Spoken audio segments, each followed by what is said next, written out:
Hello and welcome to Memorial Stadium. Elijah Gonzalez and Jeff Murtaugh here with you for the matchup between the Otterbein Cardinals and the Mount Union Purple Raiders. And Jeff, this is a matchup in which Mount Union comes in fact, to this matchup with an undefeated record of 7-0 and 6-0 in the OAC. The Otterbein Cardinals coming to this one at 5-2. And 5-1 in the conference, and the men from Alliance have traveled down to Westerville to take on Otterbein. And we talk about how good Mount Union's been this year, but how about the Cardinals, Jeff? They come in and they're sitting at third place in the conference. Really, they are in second place, as Mount Union and John Carroll are both tied for first place. But Jeff, this is an Otterbein team that was supposed to come in at the end of this season, and in the preseason polls were ranked at 7 in the conference. Yeah, that's right, Elijah. They've played really well so far, 5-1 in the OAC and third overall in the conference, maybe even second considering John Carroll and Mount Union are tied at the top.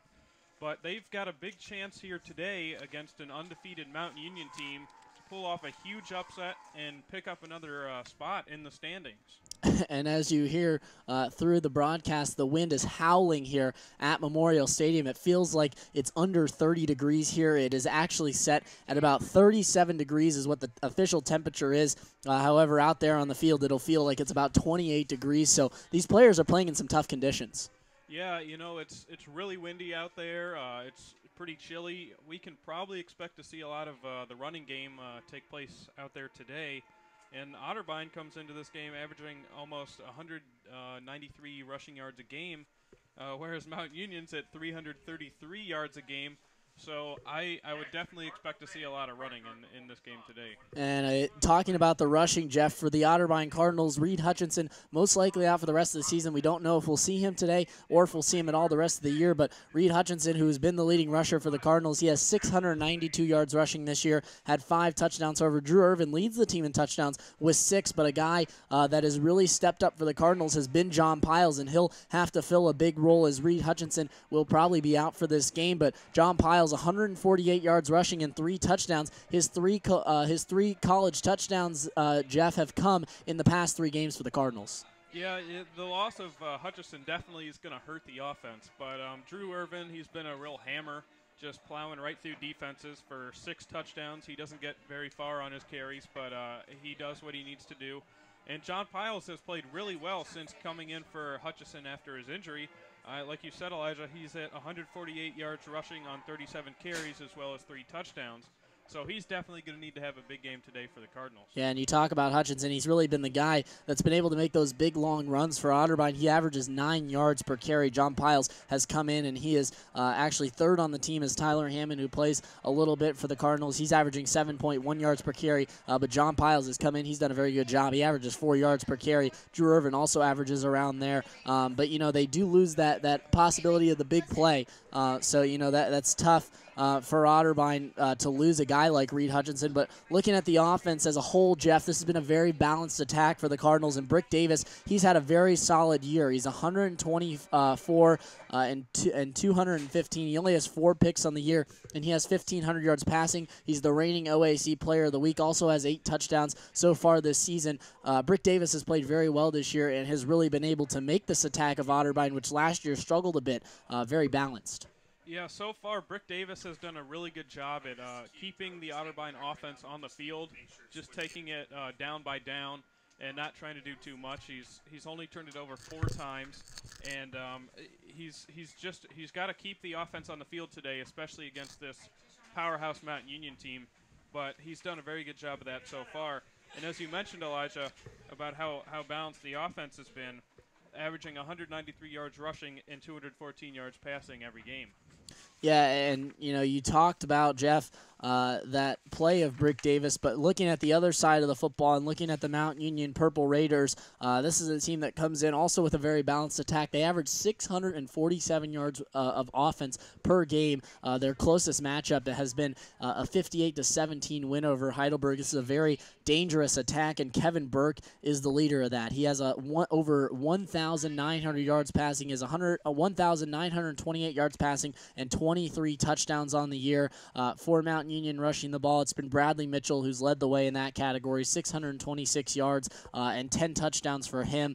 And he averages about 7.7 yards per carry, but they use a lot of backs. They use a couple of different guys that we'll see in this game, but Kevin Burke, obviously the guy for Mount Union that's really going to be able to do it all, a dual threat guy, but barring his worst performance of his career, he will surpass the 2,000-yard passing mark. So this is a Mount Union team that comes in very dangerous.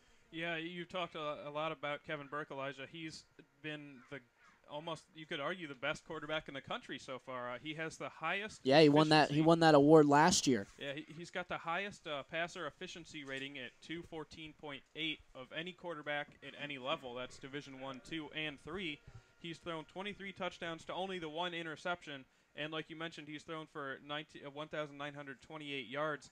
And there's no surprise he's got 4 receivers that he can go to whenever he wants. So it's definitely going to be a tough matchup for the Cardinals as they try to slow down this passing attack. Glad you could join us here on Otterbein TV. Elijah Gonzalez and Jeff Murtaugh here with you. We are about 3 minutes away from kickoff, and Jeff, looking at the receiving core for Mount Union, we talked about the rushing and we talked about Kevin Burke, but that receiving core last year, Luke Meacham was the guy who was the main receiver for the Mount Union Purple Raiders, and this year, Jeff, he is the number 4 receiver on this roster. You have Roman Namdar, Therese Scott, as well as Sherman Wilkinson, and those 3 guys are already ahead of Luke Meacham, so obviously they brought in a lot of talent at that receiving core as well. Yeah, it's usually teams will have 1, maybe 2 wide receivers that you really got to worry about.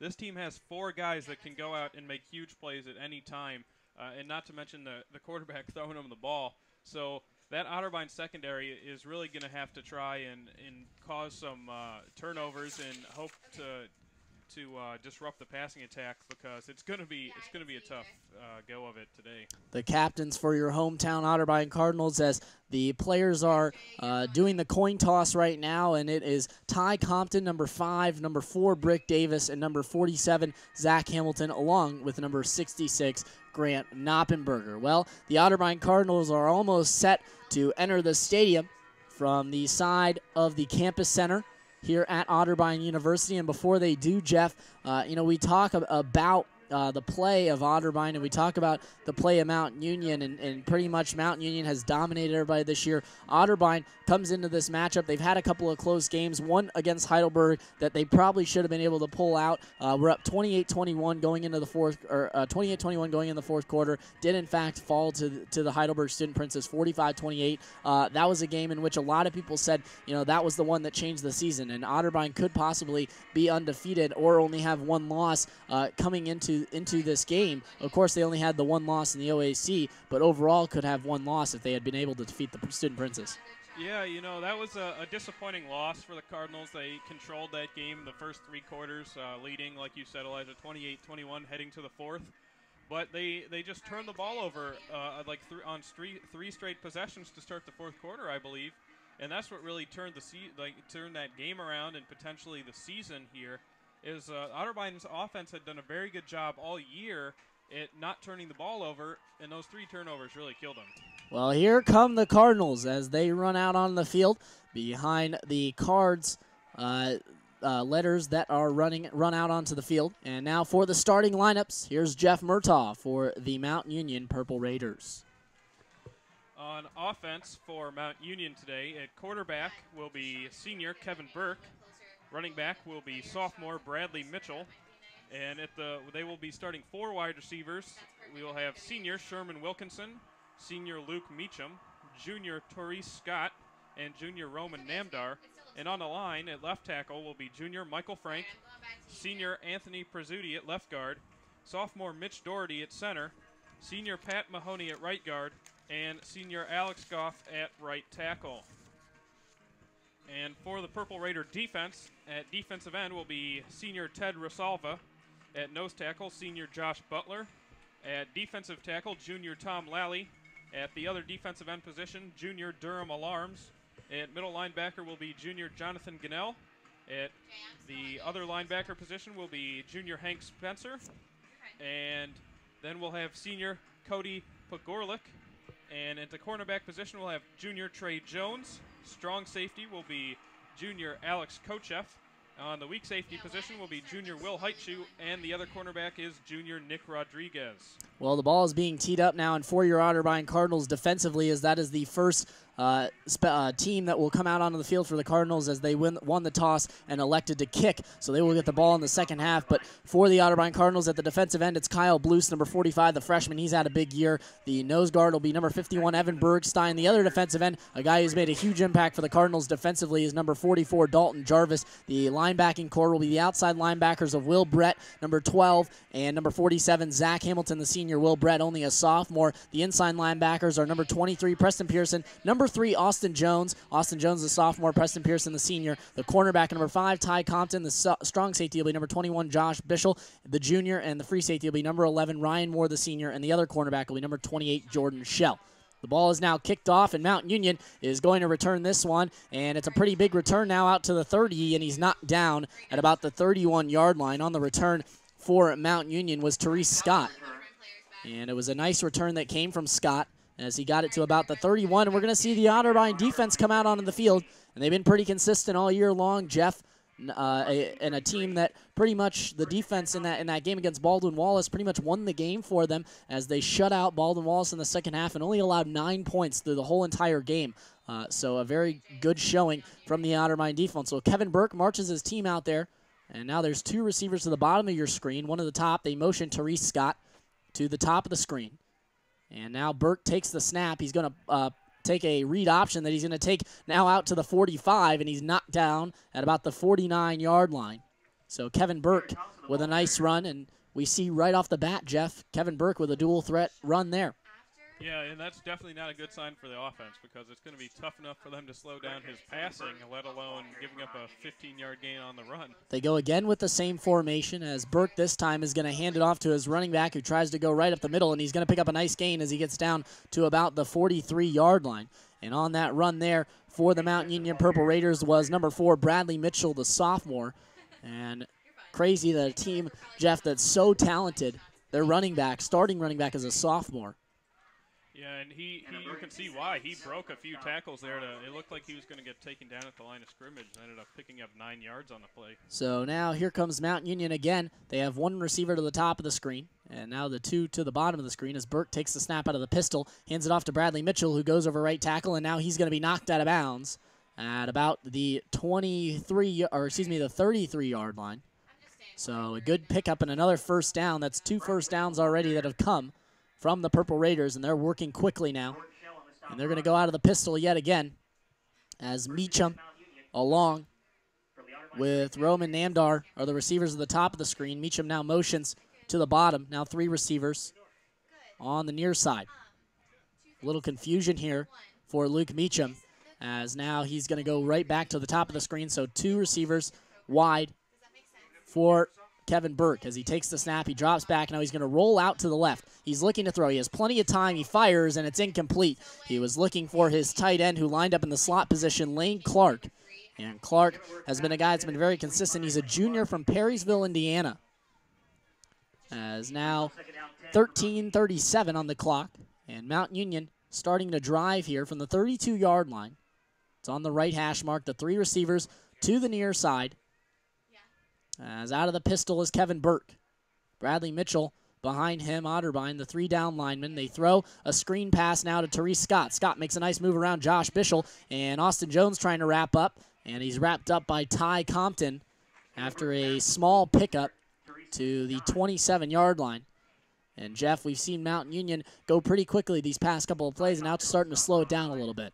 Yeah, you know, that last one was just a little wide receiver screen. It looked like Otterbein was going to have a chance to get him at the line, but it was a nice little a block there by the other wide receiver, Sherman Wilkinson, to spring Therese Clark. Austin Jones seems to be all over the field on every play so far this season as Kevin Burke throws, and it's incomplete. He was looking for his intended receiver, Roman Namdar, who's the leading receiver for Mount Union, and now decision time for the Purple Raiders as it looks like 4 down territory, and that's exactly what they're going to do.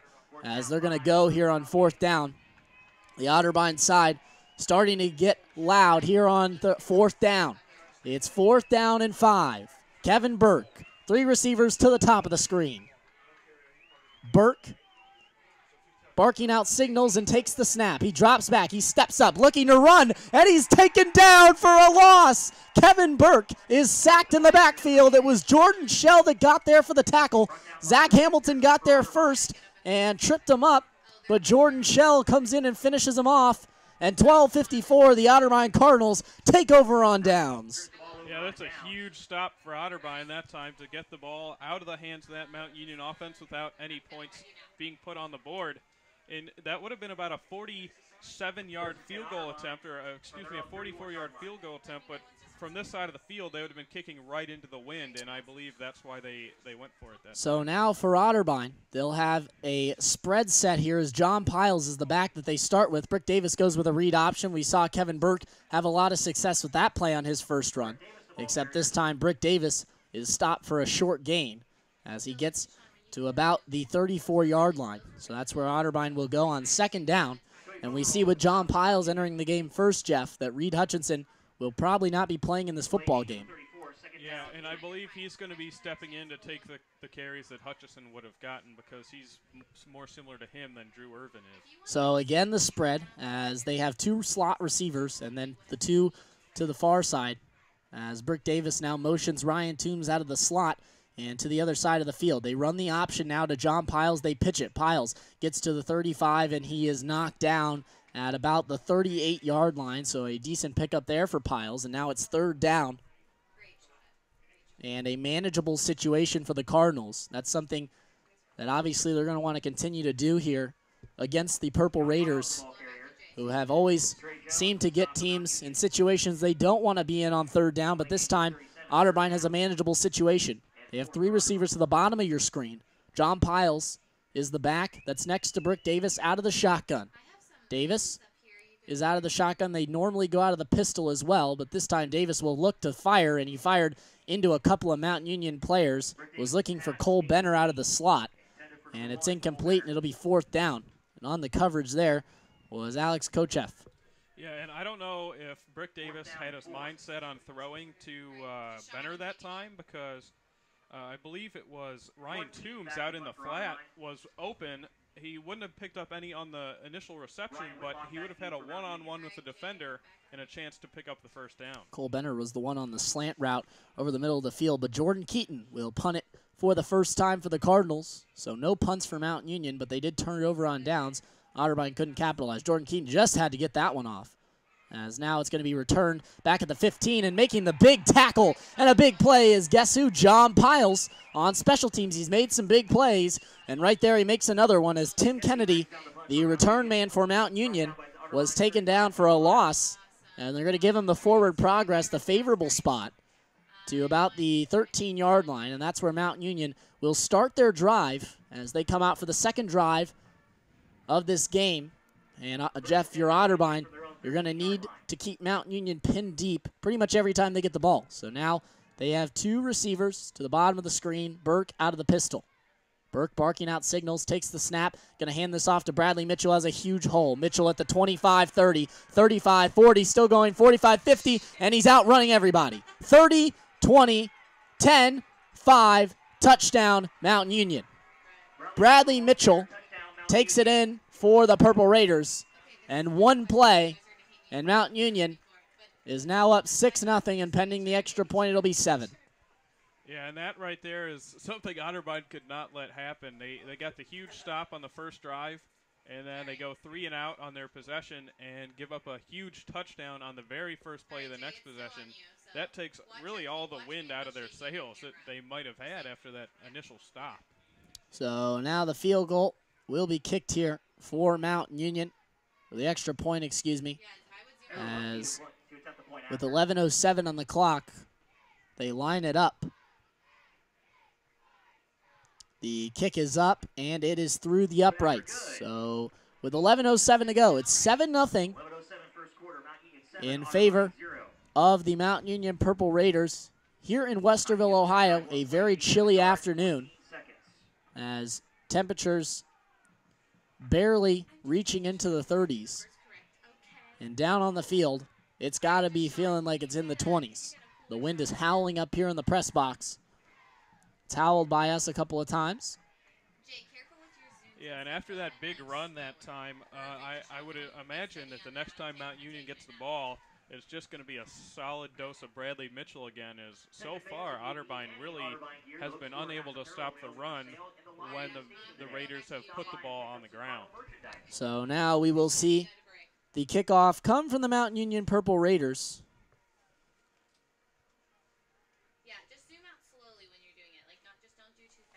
As John Piles and Tyler Hammond, the guys who've been back there for Otterbein since game 2, will be the ones that are back there.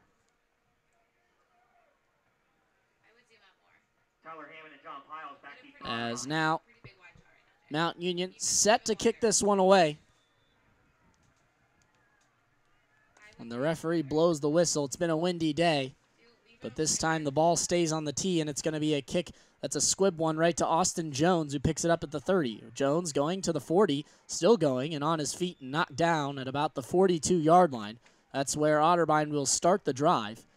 A pretty good run there from Austin Jones, the linebacker. Doesn't normally see the ball in his hands much.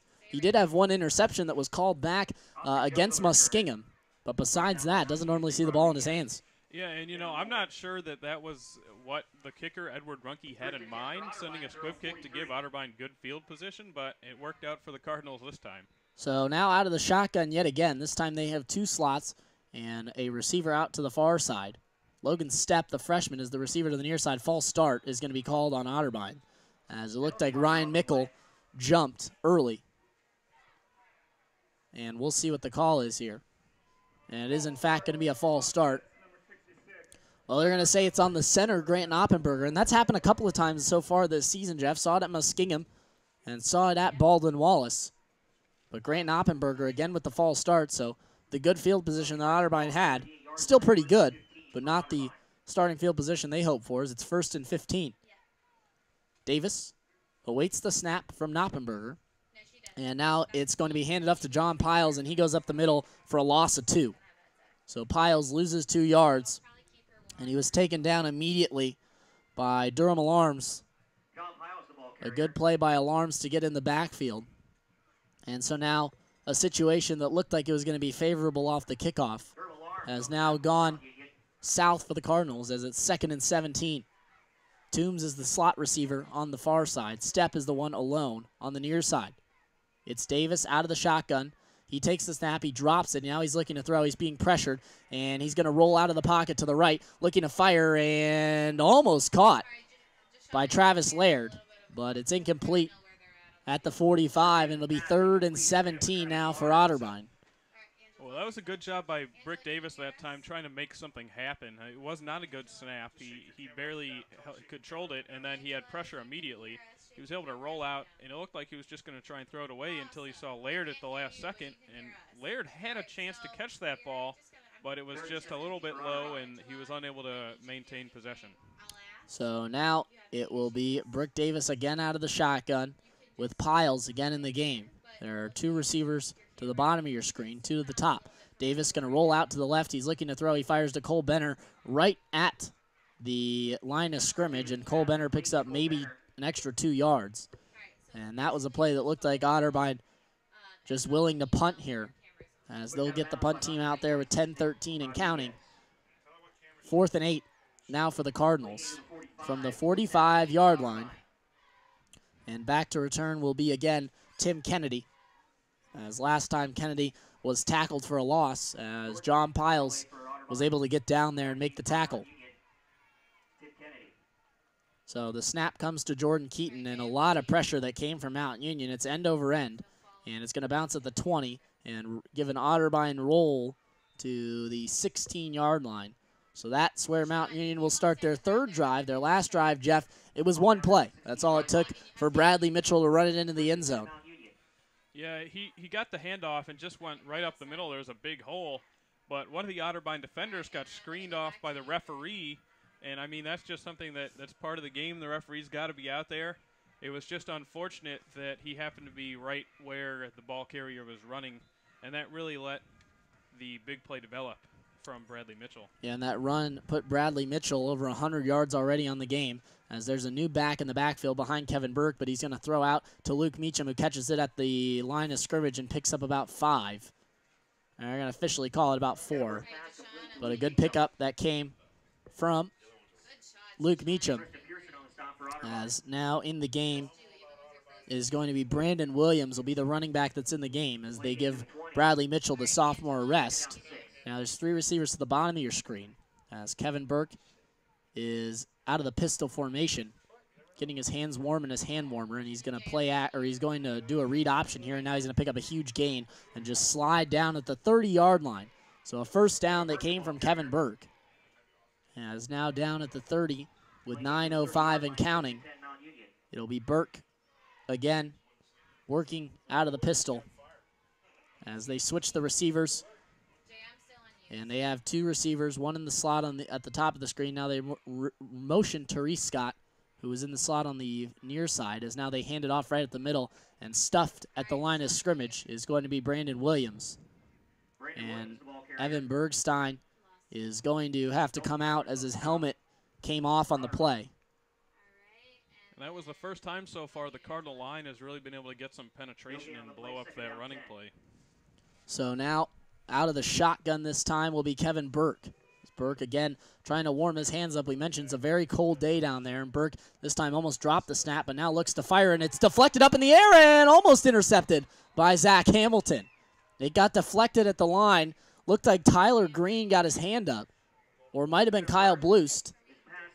But either way, it was a good play that almost ended in an interception for Otterbein. But now it's 3rd and 10, and this is the first time, Jeff, that we've seen Mount Union on one of their 3 drives have a third and long situation. And we'll see if the defensive backs for the Cardinals can step up here, as Burke is out of the shotgun, awaiting the snap. Now he takes it. He drops back. He's looking to throw. He fires over the middle, and it's a nice pass breakup by Ty Compton. A good breakup from Roman Namder, who was not able to make the catch. And it's incomplete. It'll be 4th down. And Namdar has yet to make a reception, the leading receiver for Mount Union. So still 7-0 with 8:21 to go. As punting it away is going to be the Purple Raiders. And Edward Runke will punt it away, the senior. He's doing the place kicking as well today for Mount Union. He takes the snap, a lot of pressure that came from the Cardinals. And this is a short kick. It gets to the line of scrimmage. It's going to be a negative kick. It's a negative yardage kick, a 5-yard negative kick that came from Ranke. So 8:12 to go, and the Otterbein Cardinals have the ball at the Mount Union 25-yard line. Yeah, and that was a huge break for the Cardinals. I was thinking that, oh, man, too bad Zach Hamilton couldn't have picked that ball off, but they gained 5 yards on this punt. And, I mean, you can tell that's definitely something they're not used to doing. Mount Union does not punt very often. And they were kicking that one right into this heavy wind. So those were both big factors in how that play ended up happening. And you see the wind there as it pushed the ball back to the line of scrimmage, and then it rolled 5 extra yards on the end-to-end kick. Now Brick Davis out of the shotgun. John Piles is the running back with him in the backfield. Davis now takes the snap. He's going to hand this one out to Piles, who barely held on to that ball. As a little miscommunication with Brick Davis. Thought he was going to keep it. But John Piles now again with another negative yardage play is on the game so far. John Piles, he's now attempted 3 carries, and he's under negative yardage. Well, it looked like if Brick Davis had pulled that ball back, he would have had Ryan Toombs wide open out in the left flat that time, because he was coming out of the backfield or from near the line, and no one picked him up. Toombs is again the receiver in the slot to the near side. Bryson Ray seeing his first action in the slot position on the far side. Davis takes the snap, almost dropped it, looks to fire, fires, and it's caught by Logan Stepp at the 20. He's still going, and he's knocked out of bounds, where we'll see officially where they'll mark it. But it's going to be a nice pickup here for Otterbein, make it 3rd and manageable. It's going to be placed at the 19. Now they're going to place it at the 20, then give them the favorable spot. 7:23 in the clock. It looks like they're going to be about 3rd and along 3 here. So now it's 3rd down. as Trey Jones is the one who made the stop. And now it's Brick Davis out of the shotgun. The same formation is going to be going on for the Cardinals here as John Piles is again the running back here in the formation. Now they motion Piles out. He looks to throw. Brick Davis does a nice slant route to Toombs over the middle. It's caught. A nice catch by Ryan Toombs, and it's a first down for Otterbein. It's first and goal as the sticks will drop. And it's going to be first and goal from the 7-yard line. And this is a time that normally you see Drew Irvin might come into this football game to punch it in, but still a decent amount of yards away. The 7 yards that they need to pick up for the touchdown. Yeah, you know, Elijah, the Otterbein now has the ball inside the 10-yard line against this Mount Union defense that's averaging only 6 points allowed per game. They've definitely got to find a way here to punch this one into the end zone. So now it's Brick Davis again out of the shotgun. Same formation. This time they're going to play action to John Piles as a read option. That fooled me up here in the booth. And Brick Davis picks up a decent gain to the 4-yard line. It'll be second down and goal from the 4 for Otterbein. Yeah, and I am a little surprised we haven't seen Drew Irvin head into the game yet, because this is really the zone where you'd want to have that big back who can just punch his way into the end zone. And, you know, normally when they spread it out here, we might see the option. We've also seen that as they've come down close to the goal line.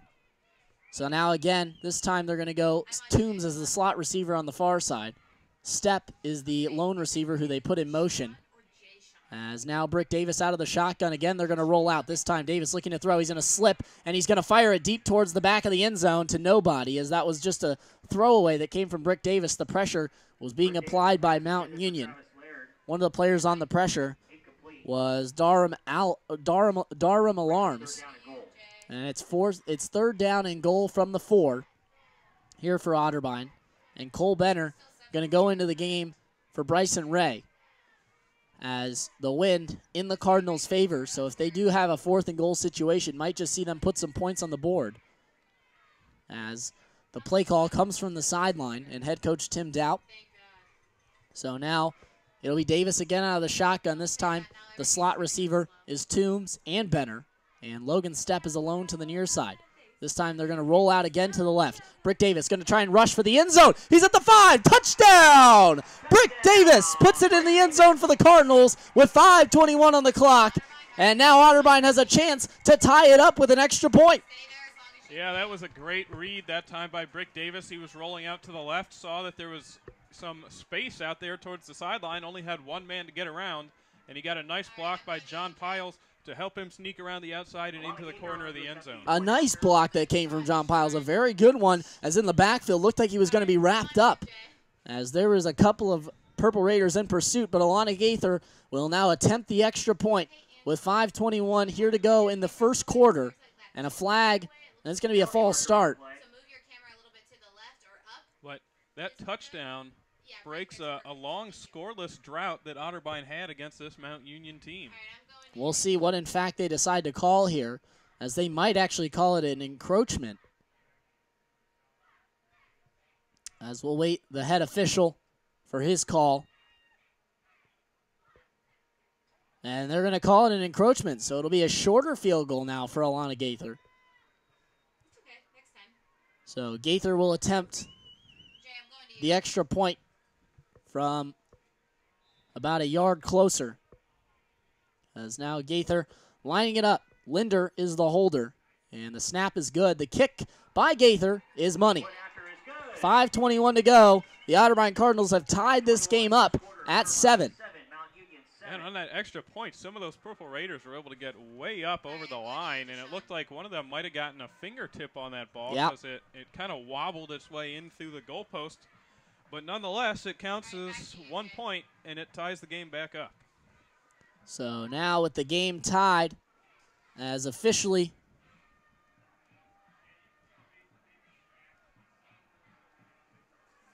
it'll be kicking it off Anthony Ween for the Cardinals.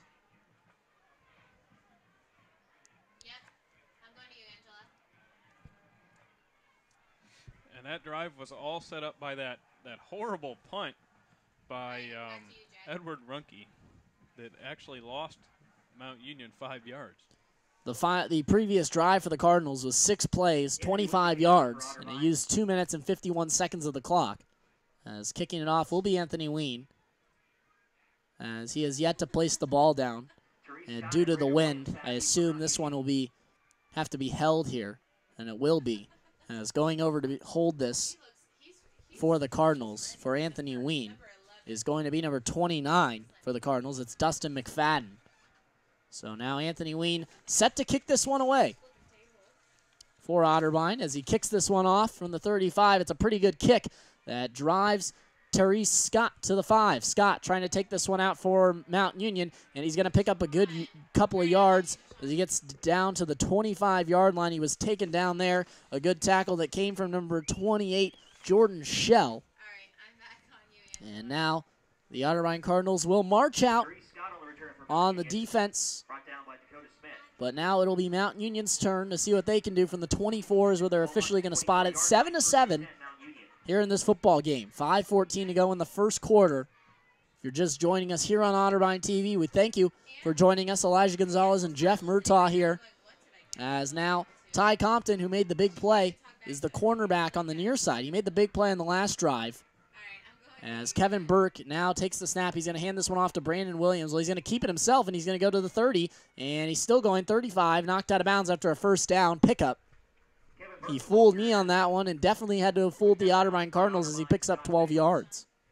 Yeah, and Otterbein got lucky that time that he didn't get more than that because they only had one defender out there, and I believe that was number 28, Jordan Shell, who did just enough to keep him from getting a even bigger gain. Luke Meacham, the lead receiver for the Purple Raiders, is in the slot as they hand it off to Brandon Williams, who goes right over left tackle, and he's going to get down to about the 49-yard line and pick up the second first down of the drive for Mount Union. Luke Meacham was a lead receiver for the Purple Raiders a season ago.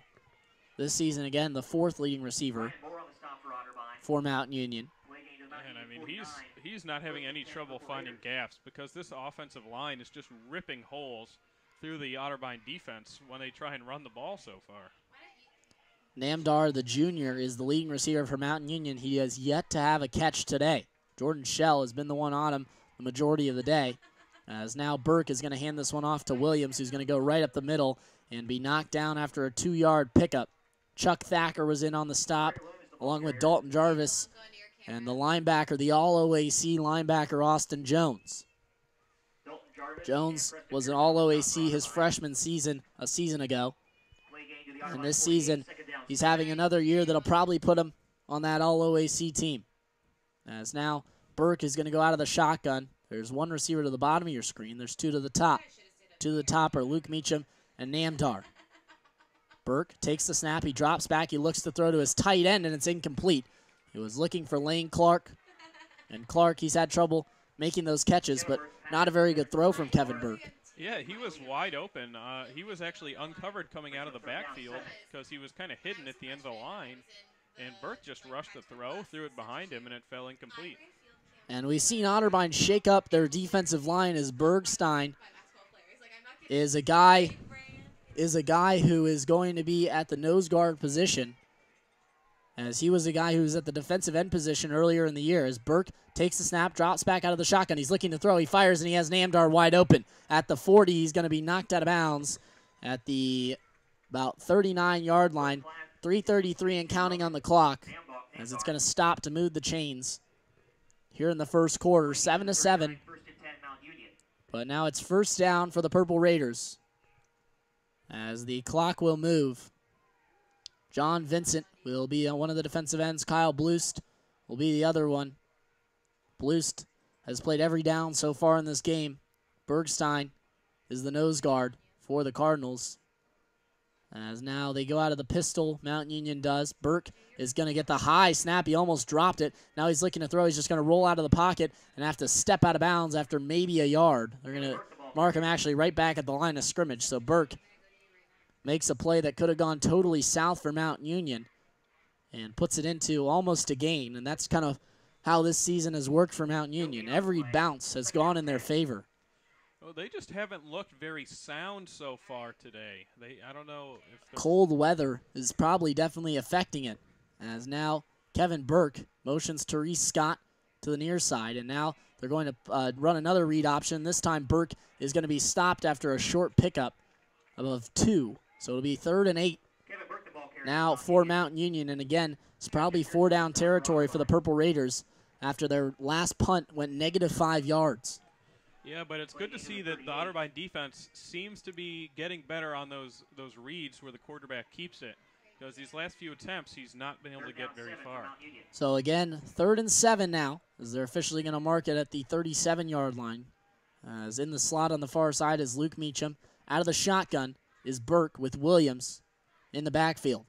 As Burke takes the snap, he drops back, he's looking to throw. Now he's going to step out the pocket, he has plenty of room to run. He's going to dive for the first down, and he might be short. The chains might move here. It'll depend on the spot. And they're not even going to try to measure it. They're going to give him the spot and enough for the first down.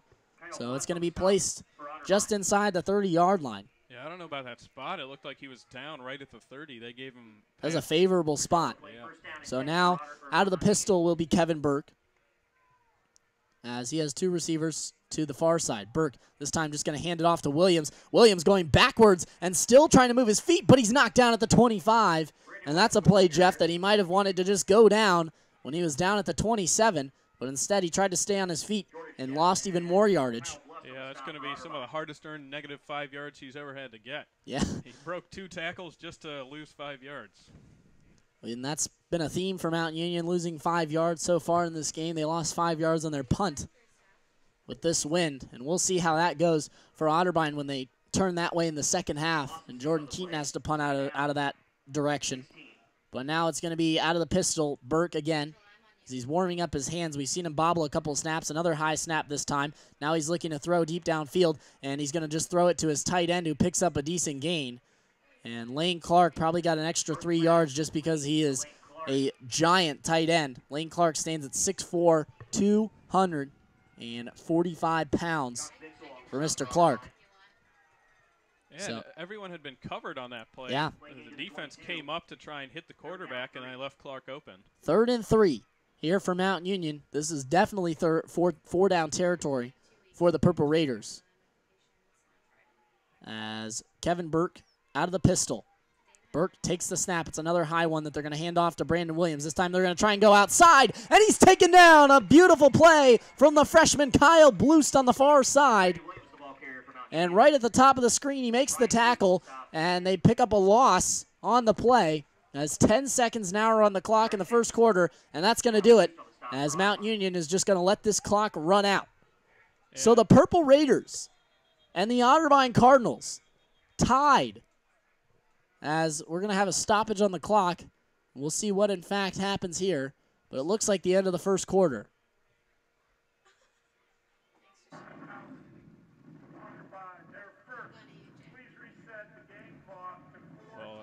So Otterbein takes the timeout, which this could be smart in the favor of the Cardinals. They took the timeout with 4 seconds. If you didn't hear our head official, they're going to reset the game clock to 4 seconds. Yeah. What they're going to do here, they're going to force them to take that 4th down going into the wind. Yeah, and they're definitely going to force them here in the first quarter, because now they get the ball back to start the second quarter if they're able to make a stop. Instead of Mount Union, if they do pick it up, you know, they get the ball to start the second quarter, but at least give it a shot where you have a chance to get the ball to start the second quarter. So you know, Elijah, it's definitely not a bad move here, especially going up against such a heavy favorite. Yeah, and the Purple Raiders, as we mentioned, 3 in the country coming into this matchup. Only the school in Texas, Hardin-Baylor, is ahead of them, and also ahead of them is a foe that Mount Union very familiar with in Wisconsin, Whitewater. That's the #1 team in the country. As now Kevin Burke will be out of the shotgun. It's 4th down and 3. Well, it's going to be longer than that, as they have not set the clock to a longer down situation. But out of the shotgun is Kevin Burke. We'll see what the snap is. It's another high one. This time they throw out of the backfield to Mitchell. Mitchell makes the catch. He makes one-man miss. He's going to get there. He's going to be short. It's short. And on 4th down, the Otterbein Cardinals make a stop. It was Ryan Moore who made the stop for Otterbein. Has a couple of missed tackles that Brandon Mitchell tried to make a couple people miss, but Otterbein stops him on 4th down. Austin Jones was also in on the tackle, And now to start the second quarter, like we mentioned, the Otterbein Cardinals will have the football to begin the second quarter, as the score at the end of the first is 7-7 between the Otterbein Cardinals and the Mount Union Purple Raiders. And Jeff, who would have guessed this? The Otterbein Cardinals still tied as we move to the second quarter. Yeah, they've played a really good game so far. I mean, honestly, they've really been taking control here, other than the one, I think it was an 87-yard touchdown Yeah, run. it was a one-play, 87-yard, took 14 seconds. Other than that, they've been right here. This is the number 3 team in the country. They're playing them equal. So if that's the case, maybe Otterbein should be the number 4 team in the country, at least in that first quarter. And guess what, Jeff? Leading the way in receiving for Mount Union is Lane Clark, the tight end. He has 1 catch for 13 yards, and that's the leader in favor for the Mount Union Purple Raiders. So we're going to see Drew Irvin in the game for the first time for the Cardinals, as he's in the backfield with Brick Davis, who's out of the shotgun, as the 3 receivers are to the far side. Step, the freshman, is the receiver to the near side. Davis out of the shotgun. He's going to take the snap, and he's going to run a read option with Drew Irvin. And that time he's only going to pick up about 2.5. What they're officially going to mark it, they might give him 3. If they give him the favorable spot, and they will. So a 3-yard pickup for Brick Davis. As the second quarter, 14:39, the clock is moving. Irvin out of the game now. And Tyler Hammond, who we've seen a couple of times. He played well at the end of the Muskingum game and played pretty well when he was in against Baldwin Wallace, as he's in the backfield with Brick Davis. Benner is the receiver in the slot, and Toombs is also the receiver in the slot on the far side. As Davis takes the snap, this time they're going to hand off to Tyler Hammond, who goes nowhere, as he maybe gets back to the line of scrimmage. And they're going to give him a half a yard. So that's what Tyler Hammond gets, as he gets his first carry of the game. And now it's 3rd and 7. And we've seen Otterbein go to the air a couple of times on 3rd down, as they're going to take Hammond out of the game and put Christian Brett in, which, Jeff, that means they're going 5 wide. So Otterbein will go 5 wide here, as Brett, Laird, and Benner are the receivers at the top of the screen. To the bottom of the screen, it's Step along with Toombs. Davis out of the shotgun, making sure his hands are warm enough here in this cold weather to throw the football. Davis, the snap. Now he's dropping back. He's being pressured, and he's going to go down. Brick Davis is going to go down. He was taken down first by one of the linebackers of Mount Union. And on the tackle, they're going to give it to number 8. That's Jonathan Gonell. A nice play from Gonell. So 13-15 and counting. And Jordan Keaton will punt it away. And he'll try and punt it longer than -5 yards, which is how Mount Union punted from this end of the field. Yeah, I'm a little surprised that Brick Davis held on to that ball. The pressure was coming in his face, and it looked like Cole Benner was open. I mean, it would have been a short gain, but he might have been able to pick up some yardage. So 4th down and long, 14 to be exact, as Keaton this time is going to rugby-style kick it, and he's going to kick it to about the 35-yard line. That's all he's going to get. It hit off of an Otterbein player. Looked like it hit off Will Brett, the outside linebacker for the Cardinals. So now Mount Union will have great field position at the Otterbein 35. And now 12:46, the clock stopped, and the Purple Raiders are almost set to come out on the field. Punting the ball in that direction is going to be an adventure the whole game, it looks like. Well, they're actually going to mark it. They're going to give Mount Union 2 extra yards, so at the 33 now is where the ball will be placed. I say where it originally hit the Otterbein player. So now it'll be Burke out of the pistol, Mitchell behind him. As he drops back, now he's looking to fire, and he fires incomplete, as Namdar was the receiver on the far side who he was intending it for. Again, Jordan Shell with good coverage. Burke has struggled a bit through the air here in the cold weather, as we've seen him not be able to make some passes that normally he's able to make. Burke is 5 of 11 for 35 yards so far. As now he goes out of the pistol yet again. It's the same formation here for the Purple Raiders. As this time they're going to play action and look to throw. They fire. It's complete to Therese Scott. He's at the 20, 15, 10, knocked out of bounds. A nice play from Mount Union as they worked quickly and play action very quickly and threw it to Therese Scott on what looked like a wide receiver screen on the far side. It was another broken tackle is what let him pick up the majority of those yards. 1st and goal for the Purple Raiders from the 9. Out of the pistol again is the Purple Raiders, as now looking to throw as Kevin Berkey fires towards the end zone. It's incomplete. Great coverage by Jordan Shell on the far side. Namdar wanted him to throw it up as he was running an out route, but Burke thought the out route was open. Namdar thought it was a fade. So miscommunication there. Hey, we've seen that happen a few times. It looks like Burke hasn't really been on the same page as some of his receivers. So Kevin Burke yet again will work out of the pistol. Lane Clark, his tight end, is the one to the near side. As now this time Burke is going to run the draw right up the middle, and taken down at the 5 is going to be Bradley Mitchell. They're going to give him to the 4. So now it's 3rd and goal from the 4 for the Purple Raiders. And I don't expect them to kick any field goals when they're this close to the end zone. So I'd assume if they don't get it here, they're probably going to be going for a touchdown. So they're going to mark it back at the 5-yard line instead of the 4. And now it'll be Kevin Burke again out of the pistol, as he has 2 receivers to the bottom of the screen. Namdar, his receiver, to the top. As Burke this time is going to take the snap. He's going to hand it off to Bradley Mitchell, who tries to go over right tackle, makes a couple of people miss, walks into the end zone, touchdown. He's hit in the end zone by a couple of Otterbein players that included Ty Compton and Preston Pearson. But a touchdown that comes for the Purple Raiders, and it's now 13-7, 14-7 pending the extra point. Yeah, and Otterbein, they had 2 chances to stop him. 2 guys had hands on him before he could even get to the line of scrimmage. He just stretched it all the way outside and just beat everyone to the corner. So the sophomore having himself a day as he picks up his 2nd touchdown. 5 carries for 115 yards for Bradley Mitchell, as the snap was low, but the kick is money. And now with 11:37 to go on the clock, it's 14-7 in favor of the Purple Raiders, as a punt that Jordan Keaton thought a rugby-style kick would do well for the Cardinals and maybe give Mount Union not so great field position. It bounces off of Will Brett. It was unfortunate that it had to hit Brett, because it looked like it was going to be able to roll at least another 10 yards. So now it will be Mount Union to kick it away, and they'll kick it into the wind. So that'll help the field position situation for the Purple Raiders. Yeah, they might try and squib it this time. So now it'll be the kicker that has done the place kicking duties, Runke. He will kick it off for Mount Union. He's hoping that ball will stay there, because that could have also been what happened on that play. The ball was being blown off, and it's going to be blown off the tee. And the referees are going to stop the play, and they're going to have to wait and see if he can place it down again, or if he'll just have someone hold it. He will just, in fact, just have someone hold it.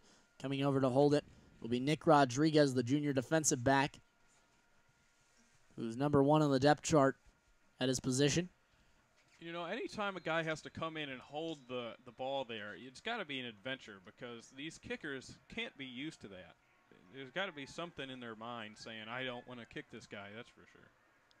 As he takes this 10-step drop, and now kicking it off and kicking it away, it's going to go into the end zone, and a beautiful kick. It's going to be a touchback as it hits the back pylon of the end zone. So 11:37 on the clock here in the second quarter. Glad you could join us. Elijah Gonzalez, Jeff Murtaugh here with you from Memorial Stadium and Dwight C. Ballinger Field, as the Otterbein Cardinals trying to do something they haven't done since the 70s, and that's defeat the Mount Union Purple Raiders. They've already accomplished a feat that they haven't done since 2010, and that's put points up on the Purple Raiders. 14-7 is the score, as Brick Davis will work out of the shotgun. John Piles is back in the game after we saw Tyler Hammond come in and have a tough day running the ball, as he picked up a couple of carries. But they're going to motion Piles now out of the backfield. Davis looking to throw. He steps up. Now he's being pressured. He's going to go down. And the ball came out, and it's going to be Mount Union ball. The ball came out, and recovering the football was Josh Butler, the defensive end for Mount Union. He was pressured, and Davis dropped it, and we'll see what in fact. And they're going to say that it was a fumble. And Brick Davis does not like that call, as he thought he was down. And Tim Daup is out to argue, but we'll see what they call. It's going to be a fumble. No instant replay. So with 11:31, Purple Raiders will take over at the 27-yard line. From our vantage point up here, it looked like he was down, and when he got flipped over on the ground is when the ball came out. But they're going to call it a fumble, and Mount Union will take over. So now it'll be Kevin Burke out of the shotgun. He has two running backs in the backfield, Bradley Mitchell along with Brandon Williams. As Burke barking out signals of the blitz that's coming for the Cardinals, and they're going to hand this one off, going on a sweep play and taken down at about the 24 or so yard line.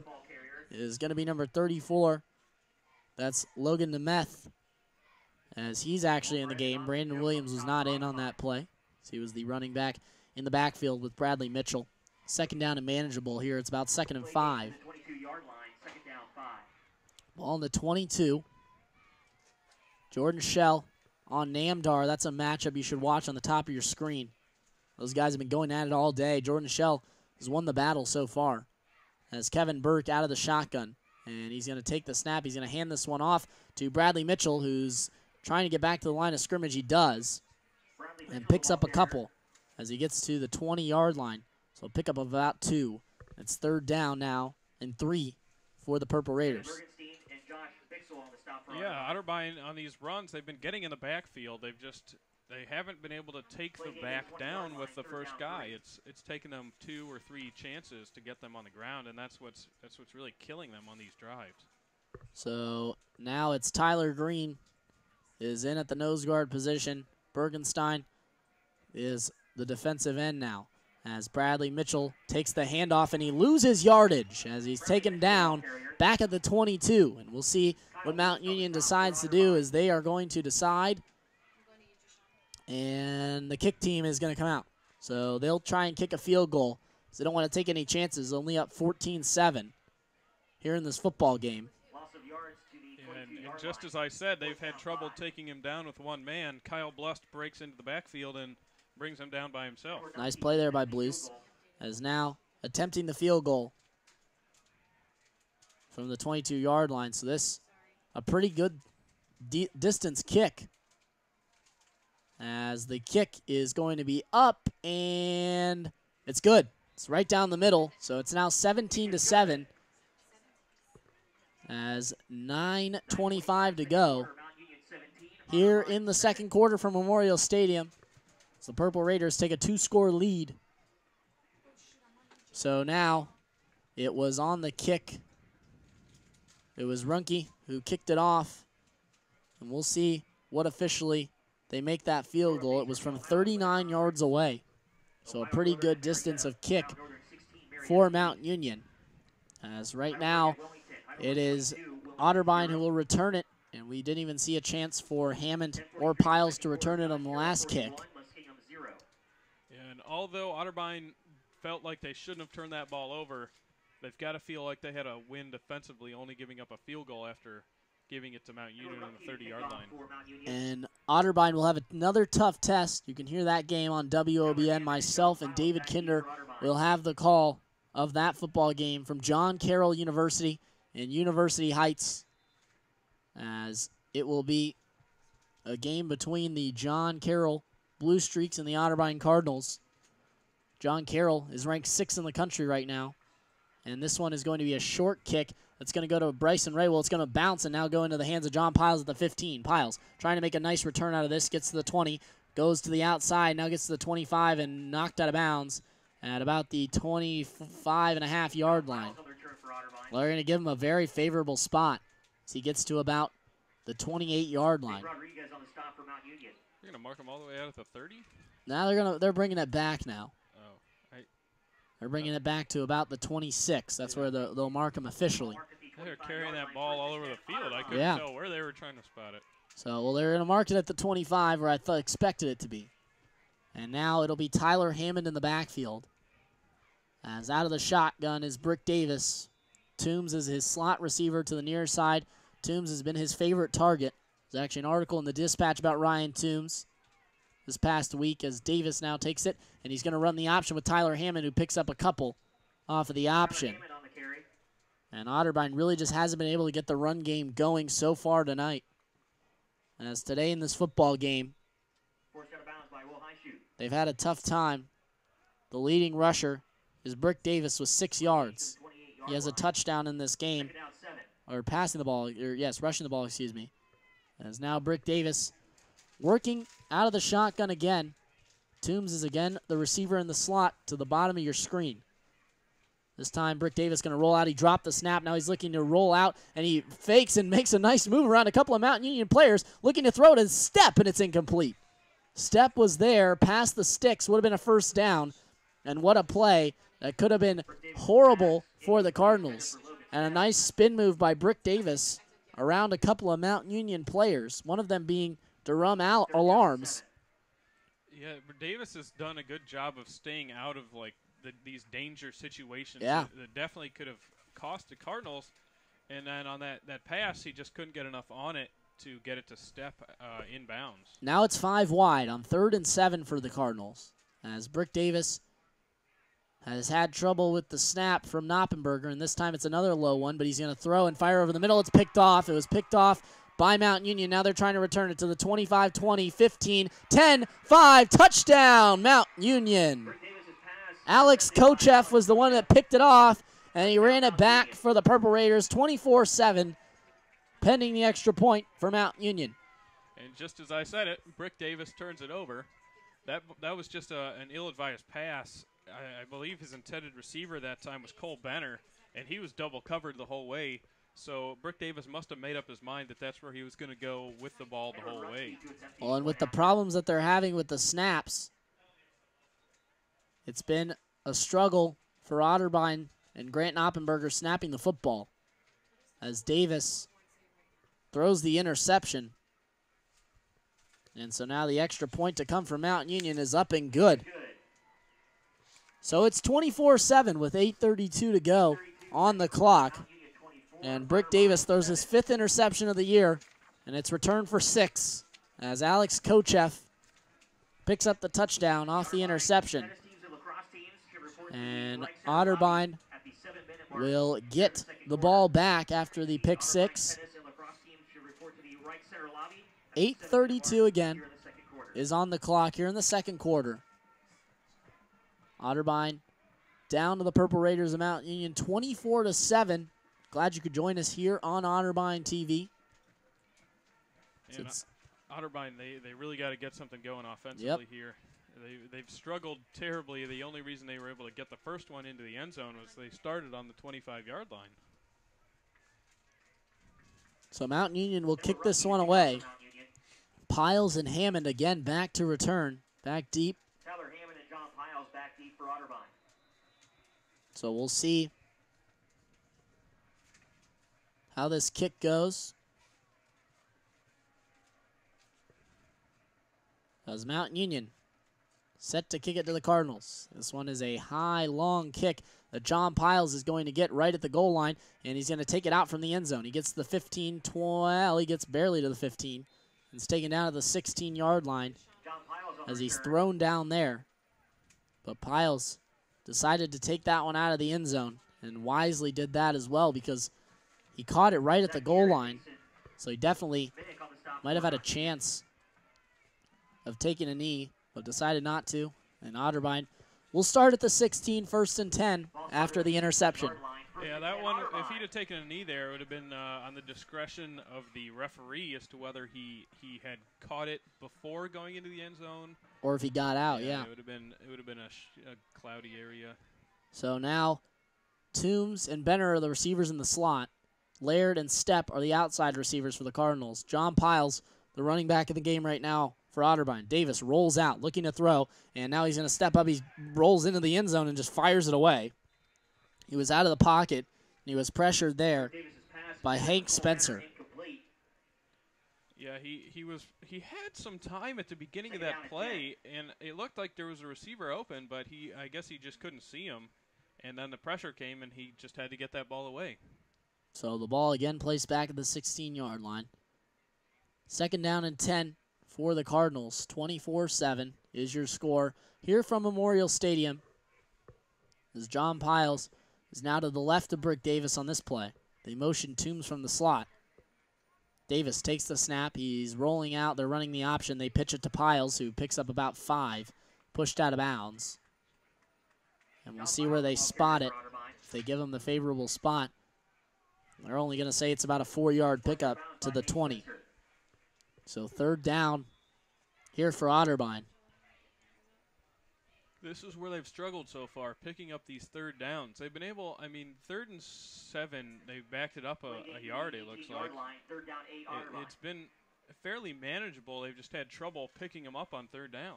So now out of the slot is Toombs. Now the other slot will be Cole Benner. Stepp and Laird are also receivers on the field. Piles is out of the shotgun with Brick Davis. Davis takes the snap. They're going to hand this one off right up the middle to Piles. And Piles still moving his feet. He moved his feet pretty well that time. But he's taken down back at the 24, and Otterbein will have to punt it away. As that's exactly what they'll do. So it's 4th down. And coming out to punt is Jordan Keaton. The last time that he was out to punt for the Cardinals, he punted it right into the back of Will Brett, who was running down the field on a rugby-style kick. Yeah, you know, kicking into the wind like this, it's against such a good team, it's tough. You got a 4th and 2. I mean, we'll see where this punt ends up, but it just brings up an interesting decision on 4th down. So the snap is a high one, but this time Keaton gets it away, and he gets away a pretty decent one with the wind as John Piles picks it up at the 40-yard line. So still in Otterbein territory, but at the 40 is where Mount Union starts their drive with 6:54 on the clock here in the 2nd quarter. The Otterbein Cardinals down to the Purple Raiders 24-7. And making this one of the closest games that Mount Union has had so far this season. Yeah, so far this has been very close for them, but their explosive offense could make this not so close in a hurry. So now from the 40, it'll be Burke out of the pistol behind him. The all-explosive Bradley Mitchell, who has over 100 yards rushing and 2 touchdowns today. Burke motions Mitchell to his right. And he takes the snap. He play actions. Now he's looking to throw. He's looking to fire deep. And he fires, and this time it's caught. Not a nice catch. Well, it's dropped. It got dropped there by number 88. That was Sherman Wilkinson, and he's down injured. And for very good reason, as laying a hit on him was Josh Bischel on the play. And Wilkinson has to be hurting in this cold and taking a hit like that. The training staff is working on him now. Yeah, it was just with this wind, that throw from Kevin Burke just floated up there and left Wilkinson open to a hit. And Bischel came up and just drilled him right in the chest. It was a legal hit, and he was unable to hold on. I mean, I don't blame him. Yeah, it a tough catch to looks make. like the wind got knocked out of him on the play. Nothing more. Looks like it occurred. And Sherman Wilkinson still down on the field. So the ball will be on the 40-yard line of Otterbein after the injury is attended to. But, Jeff, you know, we talk about Mountain Union. They've scored 24 points. You talk about this explosive offense, which Otterbein's defense has played well and has kept them in check. The offense just has not been able to get going. Yeah, Mountain Union this year is averaging over 60 points a game, so the fact that they're only at 24 here with about 6.5 minutes left in the 2nd quarter is fairly impressive. The defense has played well. It's just that the offense has done nothing. I can't recall them picking up a 1st down other than on that drive where they scored the touchdown. So Sherman Wilkinson walking off the field on his own power, but definitely in some pain. So probably nothing more than the wind being knocked out of him. But now it'll be Mount Union with 6:45 to go, having the ball at the Otterbein 40. Burke out of the pistol, as he has Clark as receiver or his tight end on the near side of the formation. Burke takes the snap. He's going to hand this one off to Bradley Mitchell, who goes right up the middle, and he's stuffed there. A nice play that came from Preston Pearson, who was the guy to make the tackle on the play. 6:34 clock moving, and now it's 3rd down. So exiting the game will be a couple of different Cardinals, as they go out of a nickel formation here with more defensive backs in the formation. as out of the shotgun is going to be Kevin Burke with Bradley Mitchell to his left. Burke takes the snap. He drops back. He's looking to throw. He's being pressured. He fires. He's wide. Got a wide open receiver, and Therese Scott makes a couple of moves and is taken down by Austin Jones from behind. And Zach Hamilton will now re-enter for Dustin McFadden, who came in. And McFadden was one of the guys on that play that got lost by Therese Scott. 5:52 and counting on the clock. And it looks like the trouble for the Cardinals is when they bring pressure, they leave receivers open. And then when they stay back to try and play the pass, they just get run all over by this running attack. So they're really in a lose-lose situation right now. So Burke out of the pistol. Motion Scott. And now he's going to take the snap, play actions, looking to throw, and he is going to be sacked. He was sacked, got first put down by Bergenstein, and then Austin Jones finished it off. So 5:15 and counting, and a big loss for Mount Union after some miscommunication on the offensive line. Yeah, that's the first time that the Cardinals have been able to even get to Burke so far in this game. But it's a big play. So Namdar again, a matchup you should watch here at the bottom of the screen with Namdar and Jordan Shell. And Shell's been all over Namdar today. As now Burke is out of the shotgun. His two receivers to the bottom of the screen are Therese Scott and Namdar. The snap, Burke rolls out. He's looking to throw. He fires to Namdar. It's incomplete. He was just kind of throwing that one away as Burke was being pressured. Bergenstein was the one who put the pressure on him from that nose guard position. 4:38 to go here in the second quarter as the clock is stopped. And Bergenstein, the senior, played very well from Gahanna Lincoln High School, who actually just won an OCC title last night. They defeated Pick Central for the title, Pick North for the title. As now, out of the shotgun is going to be Kevin Burke. And three receivers are to the top of the screen, one to the bottom in that matchup of Namdar and Jordan Shell. Burke drops back. He's looking to throw. He fires. Caught by Therese Scott at the 10-5. Steps out of bounds at about the 4-yard line. They're going to mark it at the 3. 4:31. The clock is stopped. Yeah, I'm a little confused as to the Cardinals' thoughts on defense that time. The last two plays they brought pressure and had great success getting after Burke, and that time they just rushed 3, and he had all day to throw that ball and find a wide open receiver. Burke out of the pistol now as he has two receivers now to the bottom of the screen, one to the top in that matchup of Namdar and Jordan Shell. This time he's just going to hand it off to Bradley Mitchell. Tries to go right up the middle, and Mitchell's in. Touchdown, Mount Union. Touchdown, Mount Union. A touchdown that comes from the Purple Raiders. 3-yard touchdown run. 4:07 to go, and it's 30-7. And pending the extra point, it could be 31-7. Yeah, Mitchell just took that ball. He was going up the middle, bounced off a tackler towards the left side, and got held up at about the 1-yard line, but fought through it and rolled into the end zone for the touchdown. So now Mount Union will attempt the extra point, as attempting it for the Purple Raiders will be the place kicker, number 13, Edward Renke, and he knocks it through. Kick is good. So the kick is up and good. And with 4:07 on the clock and the clock not moving, the Otterbein Cardinals started this game so promising as they picked up a stop and then got the touchdown after the negative 5-yard punt. But it's been tough for the Cardinals as Mount Union has exploded now for 31 points. Yeah, this game reminds me of that Heidelberg game where Otterbein had the lead in that fourth quarter and just were unable to do anything offensively. Coming into this second quarter, Otterbein was tied with Mount Union, but since then, Mount Union has been able to put 24 points up on the board to Otterbein's 0 in this second quarter. Brick Davis is only 3 of 9. He has 1 interception, only 29 yards, the reigning OAC Player of the Week in the conference. As John Piles, the leading rusher right now, with 7 yards. For Otterbein, it's been 13 carries, 18 yards rushing, and only 29 yards passing.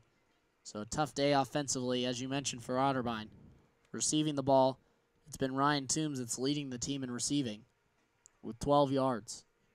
as the kick is set to be teed up here, and it's kicked off. And it's going to be Speedy Hammond who returns it. And he's going to get to about the 15-20, and he's pushed down to about the 25. And the ball came out, but they're going to say he was down.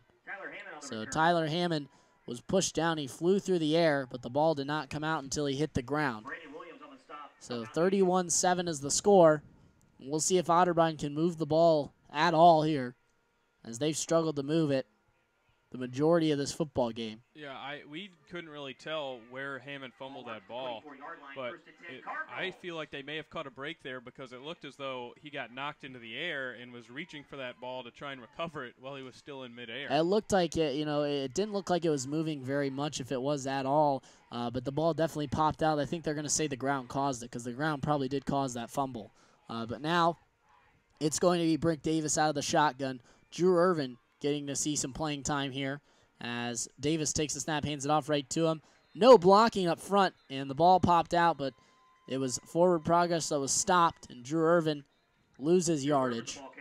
Yeah, and Brick Davis, immediately after Irvin was hit, looked over at the sideline and kind of just threw his hands up. Like, what can I do? If they're not blocking, we can't run any plays. And the referee's blowing their whistle, and we'll see what they decide here.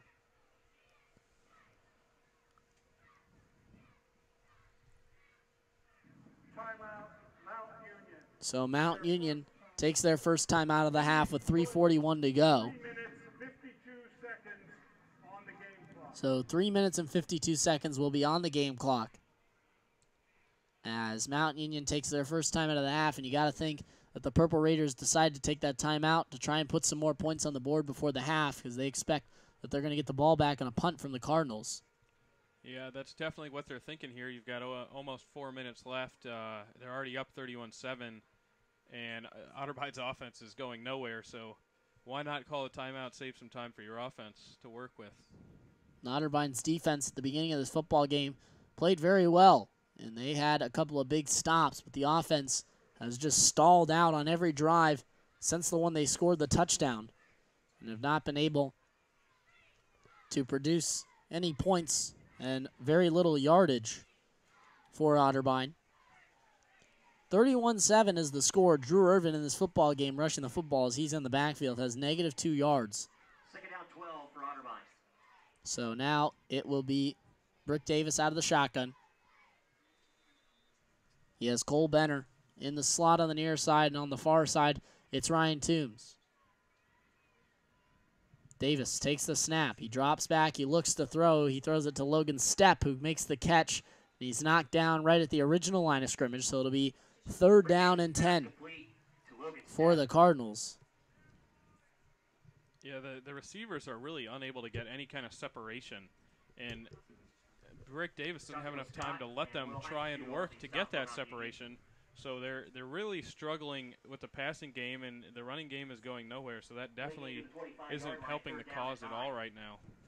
So 3rd and 9 as they give them an extra yard. From the 25-yard line, Brick Davis out of the shotgun. 2 receivers to the top of the screen, 2 to the bottom. Davis takes the snap, drops back. He's being pressured by Alarm. Now he's going to fire, and he throws it to Drew Irvin, who makes the catch. He's knocked out of bounds at about the 30-yard line. Going to officially mark it at the 29, and another punt to come for the Cardinals as it's 4th down. 3:05 and counting. And they want the clock to move, Brick Davis does, as he's telling the referee that he needs that clock to move, and Otterbein was hoping that that clock would move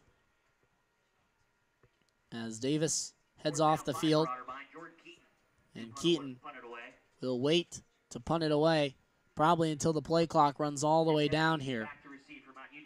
10 seconds are now on the play clock as there's 2:35 and counting here in the first half. And a timeout's going to be called here by, I believe, Mount Union. It's a little bit of a head scratcher there. Why would they let the play clock run all the way down to 3 before taking that timeout? So 2:32 and the clock stopped. The Otterbein Cardinals down to the Mount Union Purple Raiders 31-7. And going into the second quarter, the Otterbein Cardinals were tied with the Purple Raiders at 7. But again, a onslaughter of scoring that have come from the Purple Raiders here in the second quarter and have given them a big lead and a big advantage here in this football game. Yeah, at this rate, it's something Otterbein just needs to look to try and put more points on the board. Mount Union's only given up double-digit points once all season, and that was in their 58-17 win over Heidelberg. So Otterbein wants to look to at least get 10 points up on the board, if not to get back in this game, but to give them a moral victory of sorts. So Otterbein will march out on the field to punt this one off. Jordan Keaton, he's kicked it rugby style twice already, assuming he'll kick it a third rugby style time.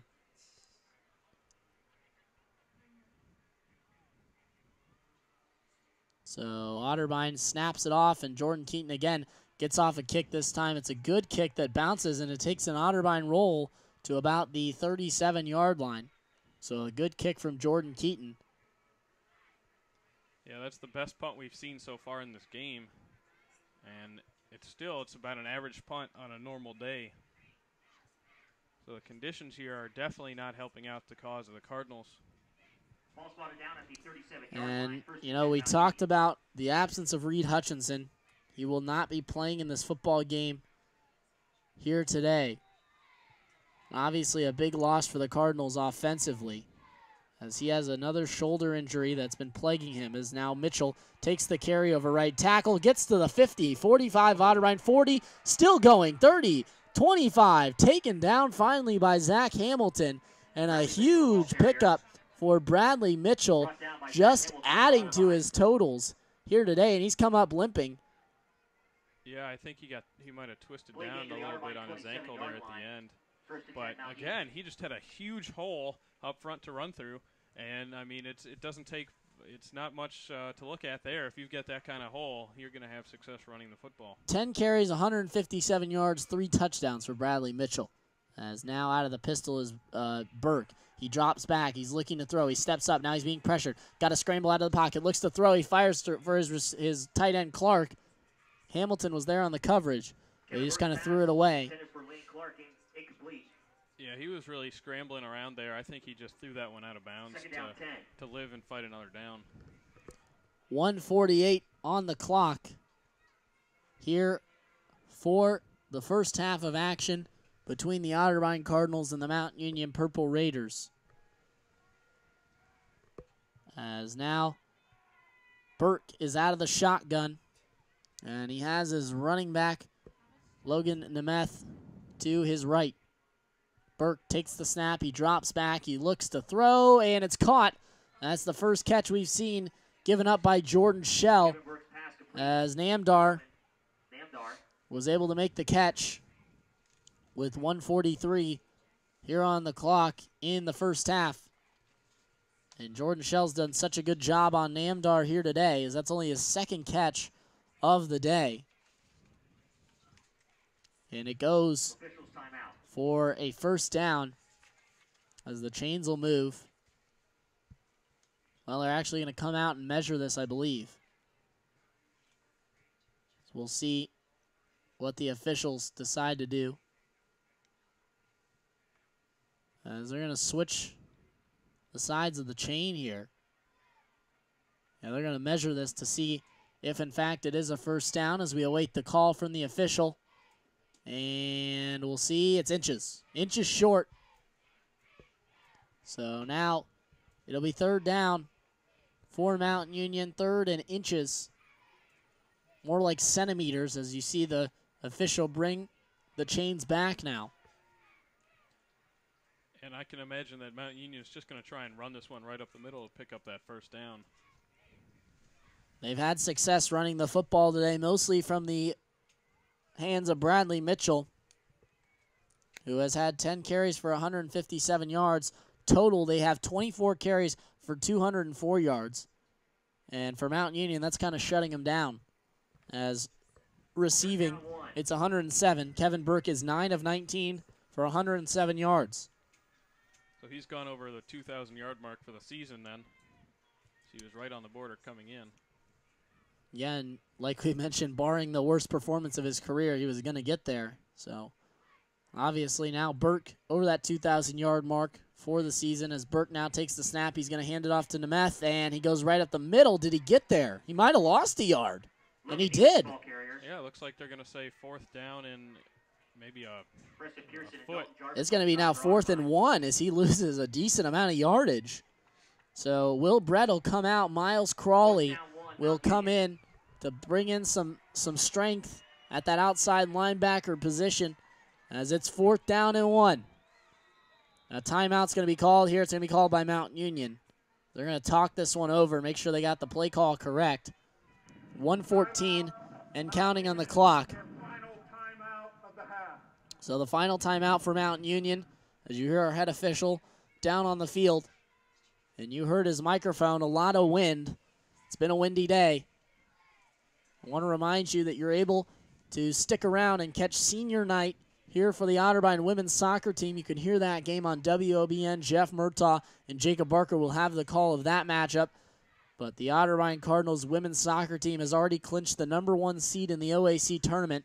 They are undefeated right now in conference play.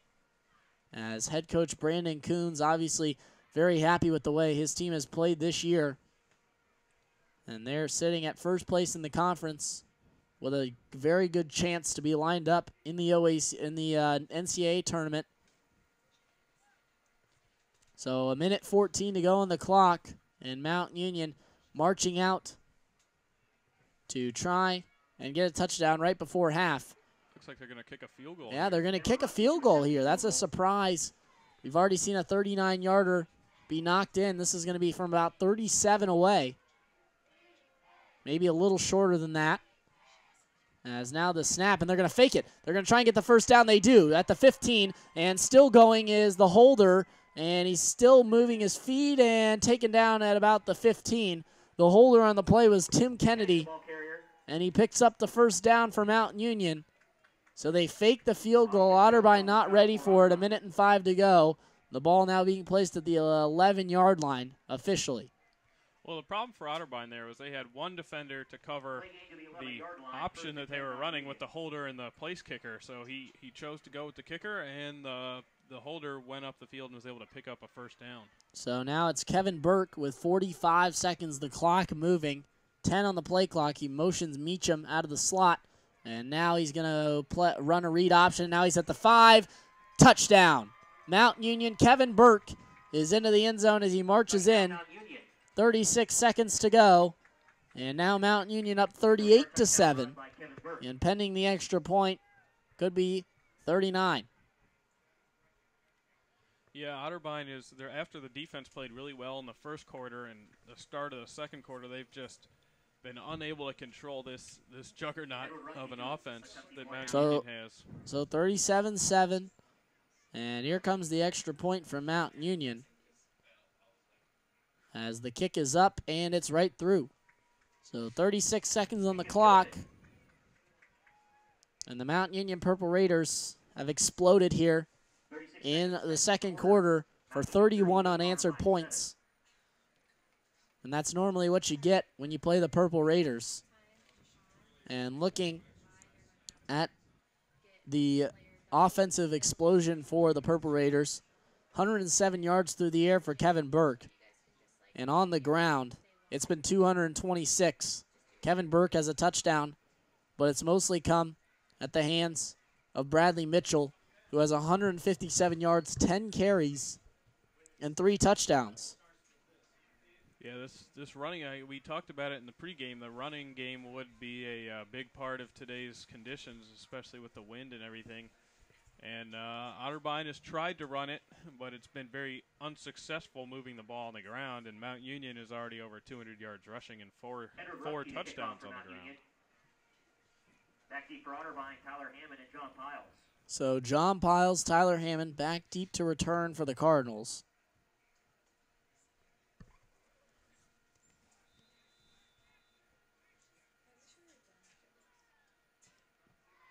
So now this one will be kicked away from Mount Union.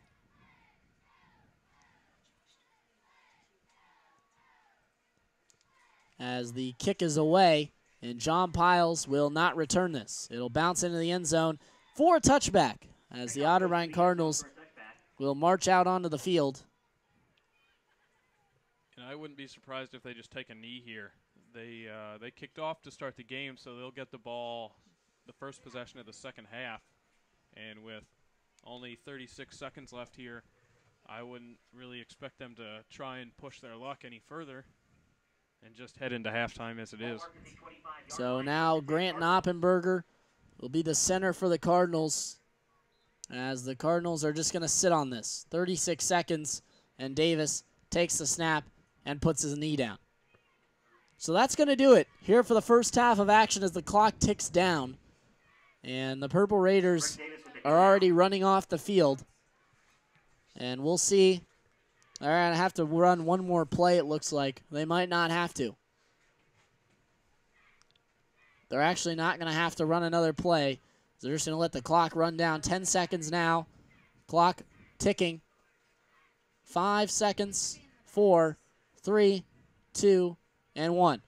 So that's it. The end of the first half of action, and the Otterbein Cardinals are down 38-7 to the Mount Union Purple Raiders. This game started out so good for the Cardinals, as it was a very, very close game. Going into the second quarter, Otterbein had a touchdown on a run from Brick Davis, but in fact were not able to score since then and have really been shut down by Mount Union, who exploded for 31 unanswered points in the second quarter. Well, we're going to take a break, but when we come back, we will have some halftime statistics near the end of halftime, and we'll also have second half action coming right up from Otterbein TV, so keep it locked right here.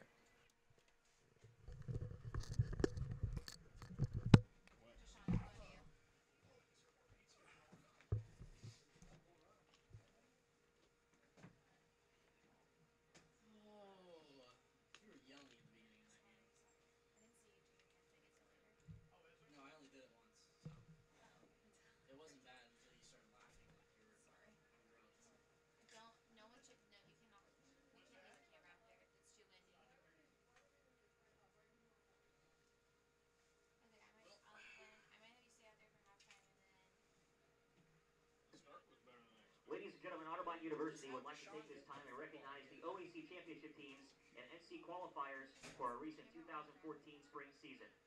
The men's tennis team set a new school record for most wins in a season, going 19-5 overall and winning the program's first OAC championship in 12 years.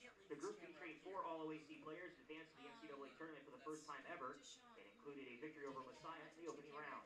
Members of the team with us today are Kevin Adell, Kendall Kaufman, Tyler Gibbons, Zach McDivitt, David Seckel, Ryan Schutt, Harry Williams, Will Wilson, and OAC Coach of the Year, Mark Anderson, your 2014 Otterbein men's tennis team. The women's tennis team also cemented themselves into the Otterbein record books, winning a school record 20 matches and posting a staggering 20-3 overall record. The team swept through the OAC schedule, ultimately securing its first OAC tournament championship in 11 years and making the program's first NCAA appearance. Members of the team here with us include Alana Sheplovitz, Emily Harper, Sammy Kruger, Kelsey Leachko, Adrienne Leatherwood, Megan Locke, Riley Markle, and Kerrigan McNamara. And OAC Coach of the Year, Pat Anderson, your 2014 Otterbein women's tennis team. Kevin was first in line. The Cardinal women's lacrosse team fared well in its third season of competition, winning the program best 12 matches and ultimately finishing with a share of the OAC regular season championship. The season featured 2 different winning streaks with 6 and 5 games. The Otterbein outscored its opponents 227-117 on the year as a whole. The team members joining us today are Jamie Otterbeck, Shannon Bach, Tori Blatt, Karen Brady, Jenny Bremer, Rebecca Carter, Julia Daggett, Annie Kelly, Rachel Steniger, Katie Williams, and head coach Stephanie Schmidt, your 2014 Otterbein women's lacrosse team.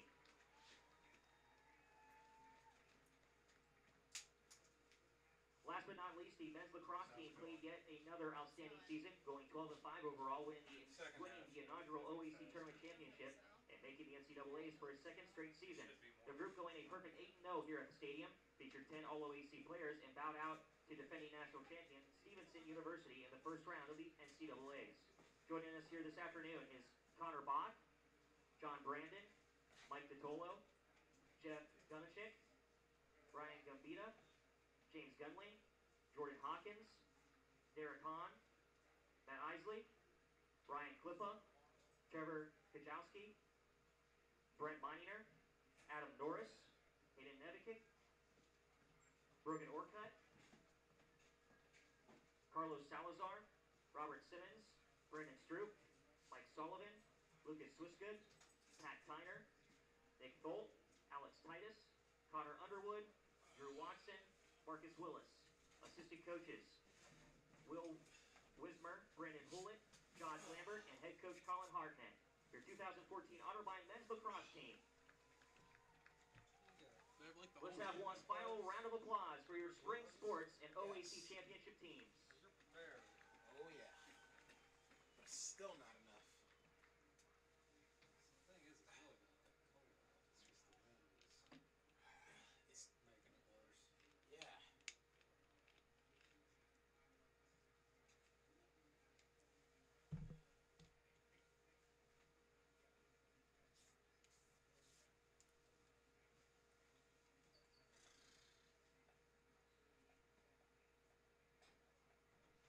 Ladies and gentlemen, Otterbein University and the Department of Music proudly present the sound of Central Ohio, your 105th Cardinal Marching Band. Under the field command of Kristen Seymour, Austin Miller, and Matt Cole, the Cardinal Marching Band presents a program unlike any other. This afternoon's show celebrates the 45th anniversary of Woodstock, which marked one of the pinnacles of psychedelic rock, free love in the voice of a generation. Right? The Cardinal Band opens the show with a medley of tunes from the Who's So infamous you rock wouldn't mind if opera, I had it. Tommy. That is the problem right there. You were a little lower than the others. Yeah, about what you would expect. That's a nice coat, huh? Oh my god, that's so awesome. I don't appreciate this. See, this is the unglamorous side of the business. Days like today. Yeah. Somebody should have told me about the gloves. If it wasn't for my feet, my hands, I'd be fine. You have gloves? Oh no, these gloves come this size. I have Whoa, whoa, whoa. I'll let you use these, but you must give them back. You gotta sneeze, don't you? No, I'm fine. I'm good. I mean, I think if I take off my other gloves under, Where's that coming from? because it's like that. Okay. Alright. Looks and sounds good on television, guys. Alright. Started out good and then it went downhill quickly.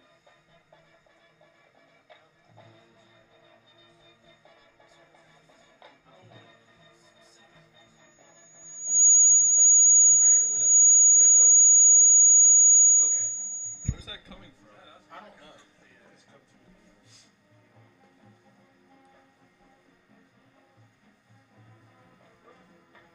Wait, the control room down back at the comm building?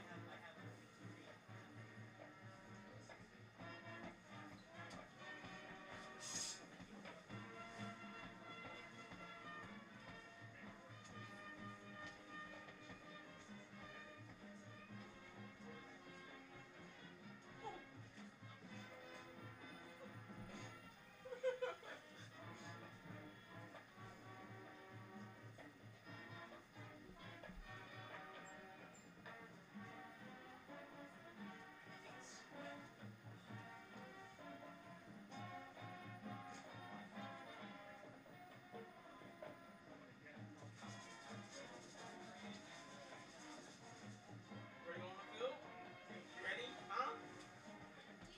I don't care. I'm me.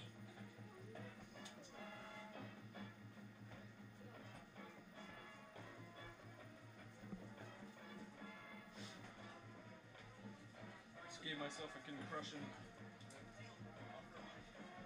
Yeah, it started out good. And then we went.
The Cardinal Band digs deep into the set list from 1969 and presents a tune by one of the signature sounds of the psychedelic rock era, with complex arrangements and a lead vocalist with an unmistakable tone. This is Jefferson Airplane's "Somebody to Love."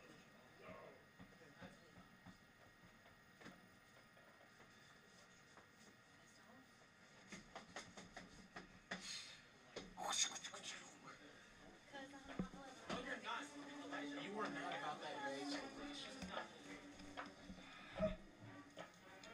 I'm all about that chicken sandwich.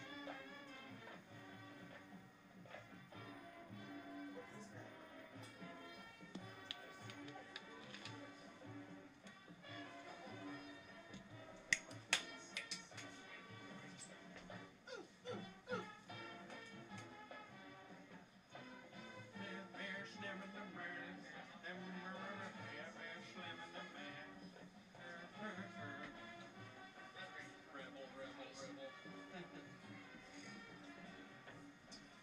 Don't worry, I'll be back.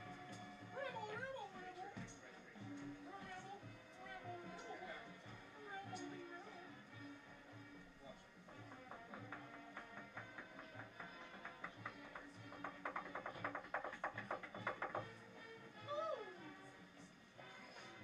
Can't you eat a chicken sandwich?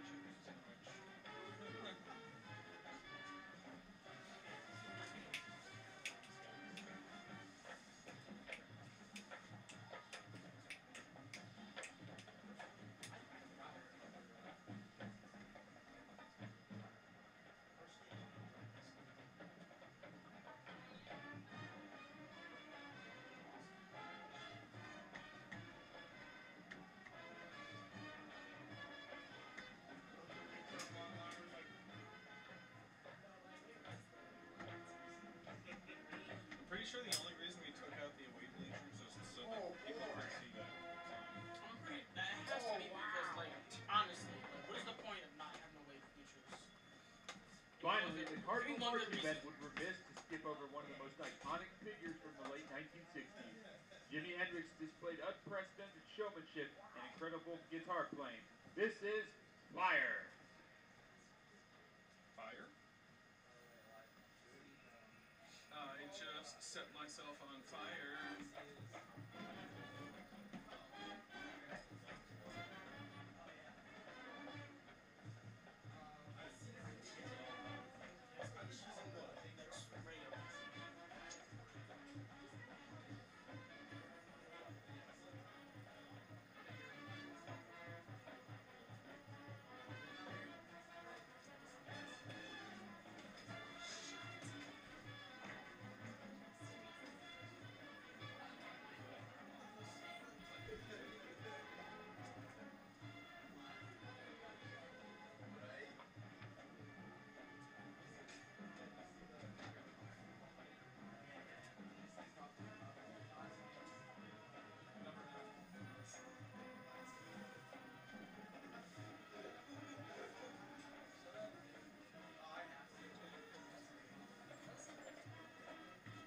It's snowing out there.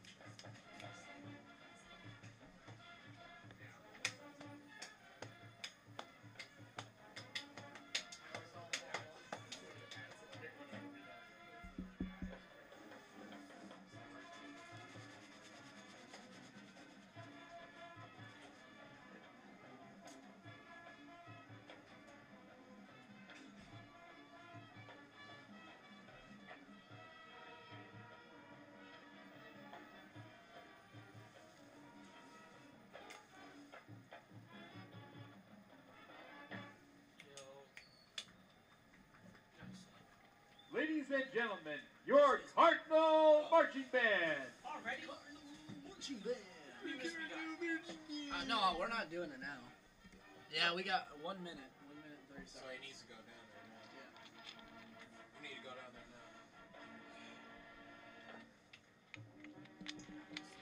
Drum, drum, drum, drum, drum, drum, drum, drum, drum, drum, drum, drum, drum, drum, drum, drum.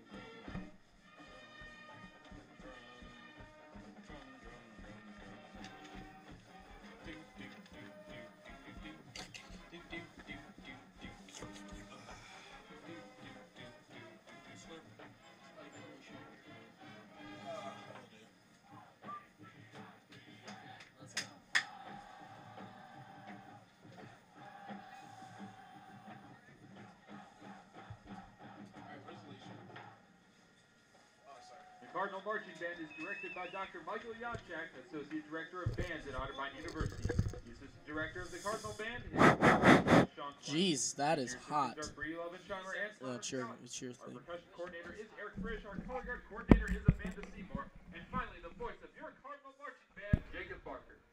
Thank you for Test. Whoa.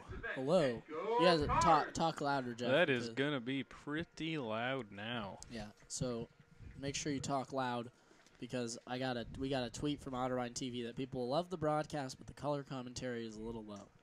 I'm a little low. That's what I've been told. That seems to be a theme for you.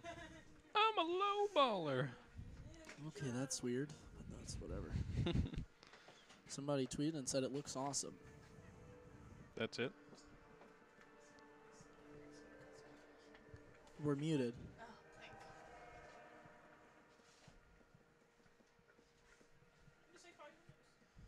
Score update from the All right, Alicia, you ready? Ohio Northern 23. Yeah. Marietta Okay. 8 at the end of the third All right, you quarter. ready? At the end of the 5. second quarter, Heidelberg 39, Wilmington 3. End of the second quarter, John Carroll 55, Muskingum 0. Welcome back to Memorial Stadium. Elijah Gonzalez and Jeff Murtaugh here with you. And some of the first half statistics, looking at them for Mount Union, it was as follows. Kevin Burke was 9 of 19 for 107 yards rushing the football. It was Bradley Mitchell who led the way. He had 10 carries, 157 yards, and 3 touchdowns for the Purple Raiders. For receiving the ball for Mount Union, it was Therese Scott who had 4 receptions for 68 yards. The next closest leading receiver was Roman Namdar, who had 2 receptions for 17 yards, had 9 receptions as a team for 107 yards, and rushing the football as a team for Mount Union, it was 27 carries for 226 yards. For the Otterbein Cardinals, it was Brick Davis, who was 5 of 11. He had 1 interception and only 36 yards passing in this football game. He struggled a little bit here today.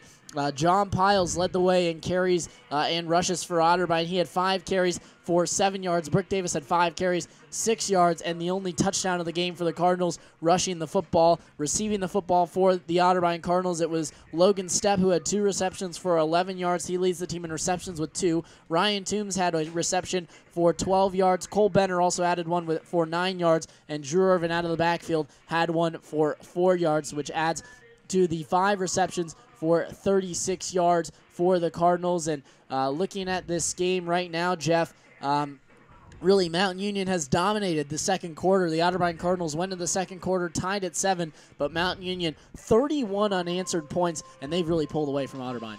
Yeah, you know, Otterbein played a pretty solid first quarter of football, playing Mount Union even at 7-7. They had the disappointing first drive right after they stopped Mount Union 3 and out. But they were able to answer the quick 87-yard touchdown run from Bradley Mitchell with their touchdown of their own after the poor punt. But after that, Otterbein's offense has really not been able to do anything at all. Rushing the ball, their leading rusher has 7 yards passing. They've only got 36 yards through the air and 5 completions. It's really been a struggle, especially in that second quarter for the Otterbein offense. And looking at some of the scores around the OAC, Ohio Northern is on top of Marietta at the end of the third quarter. The Polar Bears are up 23-8. That is who the Otterbein Cardinals will finish out their season with here at Memorial Stadium. Also, Heidelberg on top of Wilmington at the end of the second quarter at halftime. Heidelberg up 39-3 in that football game. John Carroll is ahead of Muskingum. Place that the Otterbein Cardinals will have to travel next week is to University Heights to take on the Blue Streaks. John Carroll ahead of Muskingum 55-0. So the Blue Streaks putting on a pounding there. A lot of people saying that John Carroll, this could be the year that they defeat Mount Union. Of course, they still do have to play Otterbein before they play that game against Mount Union. But again, John Carroll up 55-0 over the Fightin' Muskies. And of course, here our game here, Mount Union on top of the Otterbein Cardinals at halftime, 38-7. And looking at some of the other scores in football right now, and the last one that's going on, it's Baldwin Wallace and Capital. BW coming off the loss against the Cardinals 20-9, and right now they've put up 28 points at Bexley, and they are defeating the Capital Crusaders by a score of 28-0. And looking at since the women's soccer match will be on WOBN 97.5. You can hear that match. Looking at some of the women's soccer games that will be going on later today, it'll be Heidelberg that will be taking on the Wilmington Quakers, and then it'll be John Carroll at Muskingum, and then, of course, our matchup here, Mount Union and Otterbein. That game can be heard on 97.5 WOBN, the wild card, so make sure that you tune in for that one. And looking at, again, the football scores, the games that stand out, Jeff, really, of course, that John Carroll game against Muskingum, 55-0. The Blue Streaks really pouring it on the Fighting Muskies. We saw them put up 80 points against Marietta. That's going to be a tough game for the Cardinals next week also, again, in University Heights. Yeah, John Carroll, they've been a really interesting team this year. They're undefeated, much like Mount Union, but they haven't been quite as dominant as Mount Union's been so far this season. They had the one really bizarre game against Ohio Northern where they pulled out a win with a touchdown in the last, I believe, 4 minutes of that game. They won 17-10. So they're definitely a very good football team, and Otterbein will have to have their heads together going into that one, especially if this game doesn't turn around for them. And again, the Otterbein Cardinals will also have to take on the Ohio Northern Polar Bears in the last game of the year.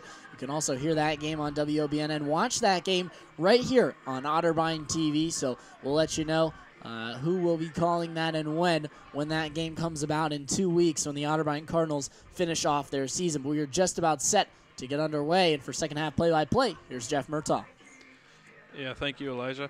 Otterbein will be receiving the kick here in the second half. They kicked off in the first half, and Mount Union is now taking the field as they prepare to kick this one away. This kick will be into the wind, so we'll see how that affects their kicking strategy for Edward Runke. And, Jeff, the sun has started to poke out here at Memorial Stadium. That's something we haven't seen here all day. It's been a cold and windy day. Of course, the wind's still picking up. I just went out there, Jeff, to just stand out there, and that wind is really picking up, and it is a very chilly afternoon. And here comes Runke's kick into the wind. It's a low line drive. It'll be fielded at about the 16-yard line by John Piles. He's coming to the near side. He's out to the 30-yard line, and he's hit there and dragged down at about the Otterbein 31, and that will bring up a 1st and 10 from their own 31-yard line to start the second half. And, you talk about John Piles, and he's played so well throughout this season for the Cardinals. He has 3 touchdowns on the year. Those are his 3 only college touchdowns of his career. But John Piles, he's really stepped up, and now with the absence of Reed Hutchinson, we'll see a lot of carries from John Piles for the rest of the season. Yeah, and I mean, he's only got 5 so far here in this first half, so I'd expect him to get a good deal more, as now Brick Davis is going to come out in the shotgun with, I believe that's Tyler Hammond to his left and Drew Irvin to his right in the backfield. He'll send Irvin out to the top of the screen to the left. Now he's going to throw it out to Irvin, and it's just off his fingertips, and it'll fall incomplete. And we've seen, a couple of miscommunication between Brick Davis and Grant Knoppenberger, but that time a very good snap, and it looked like Drew Irvin was going to have some running room out in front of him if he was able to make the catch, but just wasn't able to haul it in, and a tough throw from Brick Davis. Yeah, now Irvin's going to come off again. We haven't really seen him in for many plays at a time. It's usually 1 or 2, and then he gets taken out. Brick Davis is now signaling to the sideline, trying to get the play in. He's going to come out with Bryson Ray in the backfield to his left, and as well as Tyler Hammond in the backfield. It's an option out to the left. He gives it off to Hammond, who's racing towards the outside. He'll be hit there, and it looks like he gained about a yard on the play. Tyler Hammond, the ball carrier. And, we talk about Otterbein and that option play. It normally works when you run it to the outside.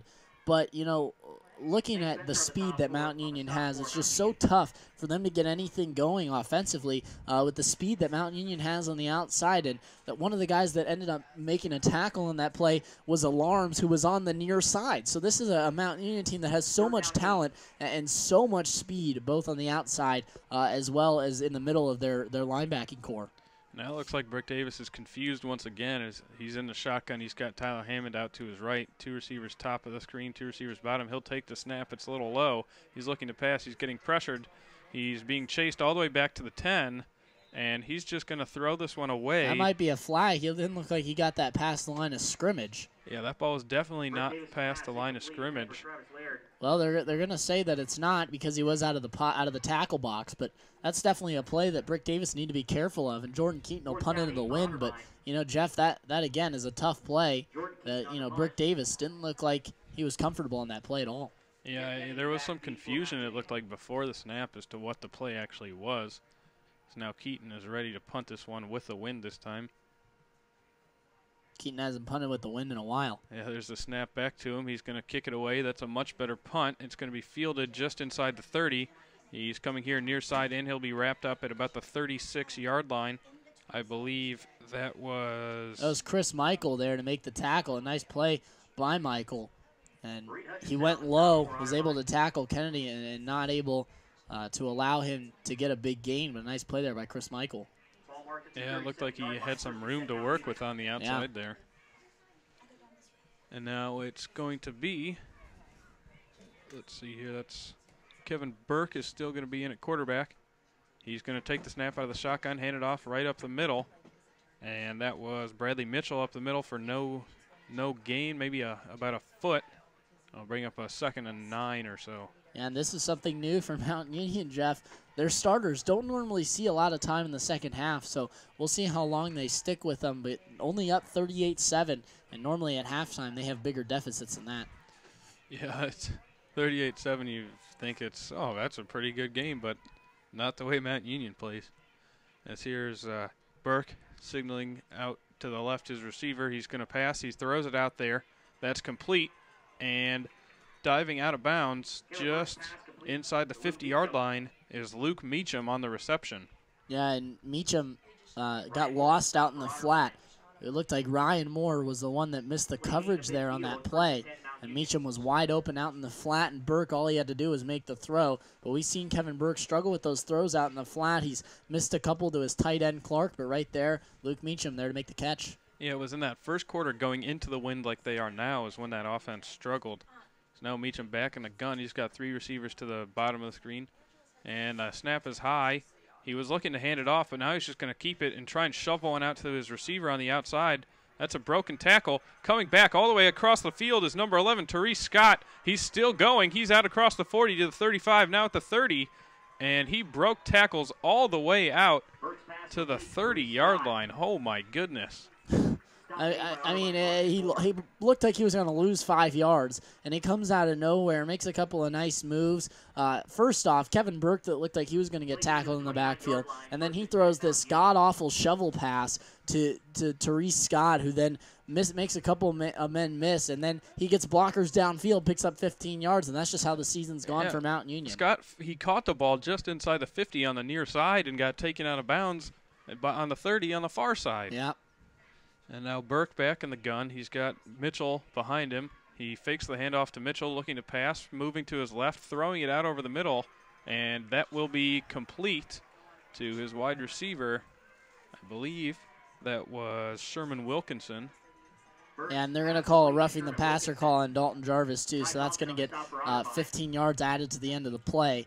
And Jarvis very upset. He didn't think that was a play in which he roughed the passer. Personal foul, roughing the passer on the defense, number 44. And Jarvis comes out of the game. He's very frustrated with the call. First down. And it's going to be half the distance to the goal since the completion was at about the 10-yard line. The ball will be just outside the 5-yard line and 1st and goal for the Purple Raiders.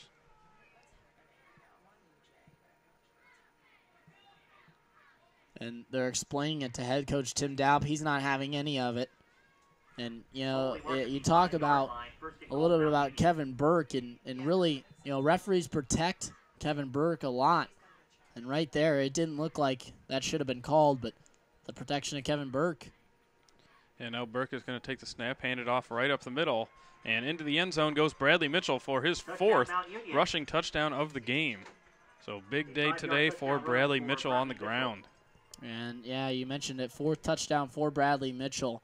But now an even bigger deficit for the Cardinals, and we'll see if they can rebound from this, but it's just starting to go south for Otterbein right now. Yeah, and it looks like that streak of 7 consecutive games with 50 points to start the season is going to be extended here for Mount Union, as they're now going to be over the 45-point mark as the extra point is up and good, and that will make it 45-7 Mount Union currently over the Otterbein Cardinals here at Memorial Stadium. And Otterbein really not happy with that defensive possession, as at one point, we thought that maybe they were going to be able to get a stop, as they had a 5-yard loss for Mount Union, but instead Therese Scott turns that 5-yard loss into a 15-yard gain.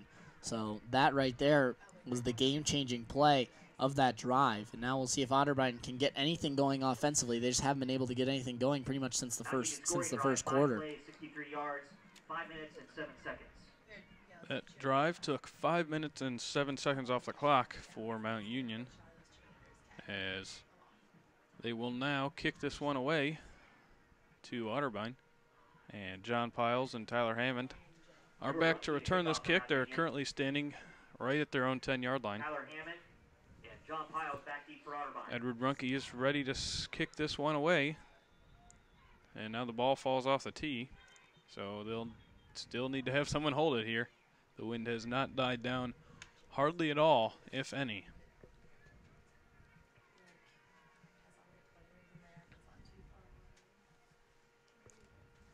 He gets a guy to hold it for him, and now he's going to retrace his steps to get ready to kick this one off.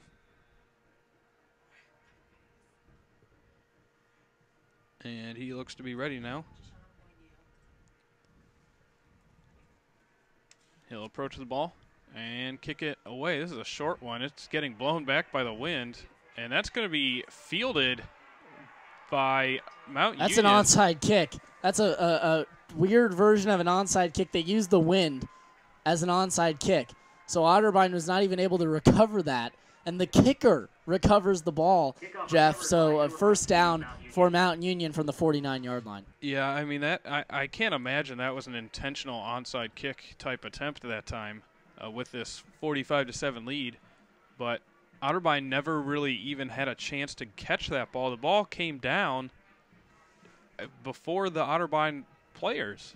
There was one Otterbein player was able to get up and put his hand on the ball, but the entire Mount Union team was swarmed up, and that ball just trickled back to the kicker, or it was recovered at the 49-yard line of Otterbein. And now Kevin Burke will go back to work. He signals his receiver over to the right. That's Meacham.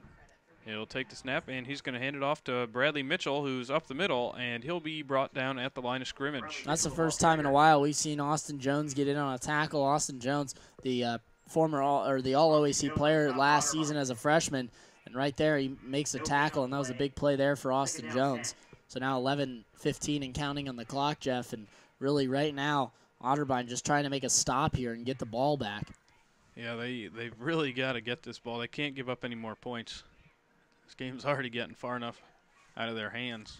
Yeah, we're seeing a guy, Jeff, who was injured earlier in the game, and Wilkinson out on the far side. Yeah, as Burke hands that one off up the middle to Mitchell, who squeaks his way out on the near side, and he'll pick up about 3 yards on the run. And again, Austin Jones there again, Jeff. So you see the impact he has defensively when he's able to make plays at that linebacker position. Because we've seen them get into that second level and not be able to make plays. And those defensive backs have struggled a bit, of Ty Compton, Josh Bishop, Ryan Moore, but Jordan Shell also. Shell's played very well in pass coverage, though. I mean, he's stopped, Namdar from really being able to get going offensively, and he's the leading receiver for Mount Union. So in pass coverage, they've been pretty good. But against the run, it's been tough to stop. And here's Burke. He'll take the snap. He's back to pass. He's getting pressured now from behind, doesn't see it, and he is sacked for a loss of about 5 back behind the 50 to the Mount Union 49, and that was Zach Hamilton that time. And that was Zach Hamilton showing his senior leadership there, not giving up on that play. He could have been blocked, but once Kevin Burke scrambled out of the pocket, he realized Burke didn't realize he was coming, and a nice play that came from Zach Hamilton from behind to take down Kevin Burke. And that time they're not going to call a roughing the passer on that one, as he still had the ball in his hand, and Hamilton took him down. And here comes another punt into the wind. Snap is back, and he's just going to line drive this one forward. And it's a fair catch there at the 25-yard line. And you see the speed of Joshua Scott, who got all the way down the field. And it was even a line drive kick, and normally on line drive kicks you see returners decide to return it, but Scott was already so far down the field that Cole Benner was not even able to return it. So right now Otterbein, we'll see how they fare offensively. Yeah, they're going to take over here at their own 26. Rick Davis is going to start in the gun with Drew Irvin to his right. 3 receivers near side to the right, 1 to the top of the screen to the left. And he takes the snap. He's looking near side. It's a little wide receiver screen there. And it's going to be taken out across the 40-yard line by Travis Laird. And that will be the first Otterbein first down in quite some time. Yeah, and that was a nice, well-developed play there by Otterbein, and Travis Laird able to get the first down for the Cardinals. But we'll see if this brings them some momentum. And even if they don't end up tying this football game, as it is a 38-point deficit, just getting the offense rolling again could help them going into that next week's matchup against John Carroll. Yeah, it was a big play to pick up that first down. Is now Brick Davis again in the gun. He's got Irvin to his left, 3 receivers top of the screen to the left, 1 near side bottom of the screen. He'll take the snap, looking to pass. They're going to run that same wide receiver screen to the top this time, and Laird is going to be taken down after a gain of about 3. Yeah, well, that time the play didn't really go out as planned, but good job by Travis Laird. Just pick up some positive yardage, and for Otterbein, it's really what they need to continue to do. Yeah, they just need to keep picking up yards. So they need to get positive motion every single play here. So Brick Davis comes out. Irvin's still in the game to his right. He'll take the snap, fakes the handoff to Irvin, throws it out to the right. And the receiver that time was Ryan Toombs. Yeah, and a nice play by Nick Rodriguez in the backfield. Was able to make the tackle there. And Toombs didn't even see him coming, and Rodriguez just laid a nice hit on him, not allow him to get back to that line of scrimmage. 8:05 to go, but we're seeing the effect of Reed Hutchinson not being in this game, and Otterbein's really struggled to run the ball a little bit. Now we're seeing Drew Irvin again for another play, but he hasn't really had many good rushes here today. Yeah, as Brick Davis comes out in the gun once again, he's got Irvin to his left. He's surveying the defense. Warms his hands, calls for the ball, takes it, throws it near side, and it was almost intercepted, as his intended target that time was number 86, Logan Stepp, and Stepp didn't even get his head around in time. I guess Brick Davis threw that one a little too early. Well, he threw that one behind Stepp anyway. I think Joshua Scott had more of an opportunity to pick that ball off than Stepp did to catch it. But right there, Brick Davis got hit low, and from the beginning, that play, it was slow to develop and not a lot of blocking. Brick Davis knew he didn't have a lot of time, and Stepp wasn't able to make the catch. And now back to punt is Jordan Keaton, excuse me. He'll take the snap, and he's going to kick this one away down the near sideline, and it's going to be fielded at the 20, and taken down immediately is Tim Kennedy, the Mount Union kick returner. Yeah, it was Preston Pearson, the senior linebacker, and then again, Chris Michael. So Michael has really been able to make a couple of big plays on special teams that have slowed down this Mount Union special teams, and that's one part of this game, Jeff, that Otterbein has really won. They've won that special teams battle. Besides that onside kick, Otterbein's played pretty well on the special teams. Yeah, they've done a good job of keeping Mount Union in not so good territory to start their drives, but the defense has just been unable to keep them pinned back. That is going to be a handoff over the right side to Mitchell. He's way out into midfield now. He's got a herd of Cardinals around him, and he's going to be dragged down all the way at the Otterbein 30-yard line. And that was just another simple inside handoff that turned into a huge gain for the Purple Raiders. Looks like a possible hold coming back here. Yeah, that's a...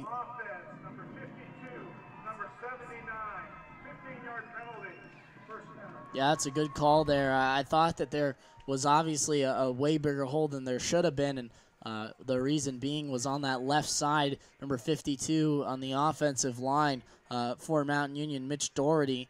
He was the one that was guilty of the chop block.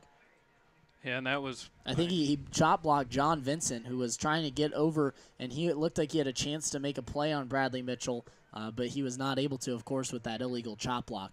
Yeah, and that brings the ball all the way back from the Otterbein 30 to inside the 15-yard line of Mount Union, as it will bring up a first down from the 12-yard line. A first and a mile to go here. First and 19 officially. As Burke is back in the gun, he's got Mitchell to his left and another back to his right. He'll take the snap, hands it off to Mitchell again, going right up the middle, and he's hit immediately and dropped at the 10-yard line. Yeah, that's going to be a loss again. But again, Jeff, I mentioned his name, and he's a guy who Otterbein has really leaned on to make plays, and that's Austin Jones. And right there, we see him in the backfield. He's able to make the play. And last year in this football game, Jeff, Otterbein gave up 48 points, so they're almost at the mark that they left last season against Mount Union. But you know, Austin Jones last year, he wasn't able to make those plays. He wasn't as quick. He wasn't as big. But in the offseason now, moving from his freshman to his sophomore year, he got on some weight, put on some muscle, and now he's even quicker than he was last year. So Jones even more dangerous than he already is. It's been a big weapon for the Cardinal defense so far.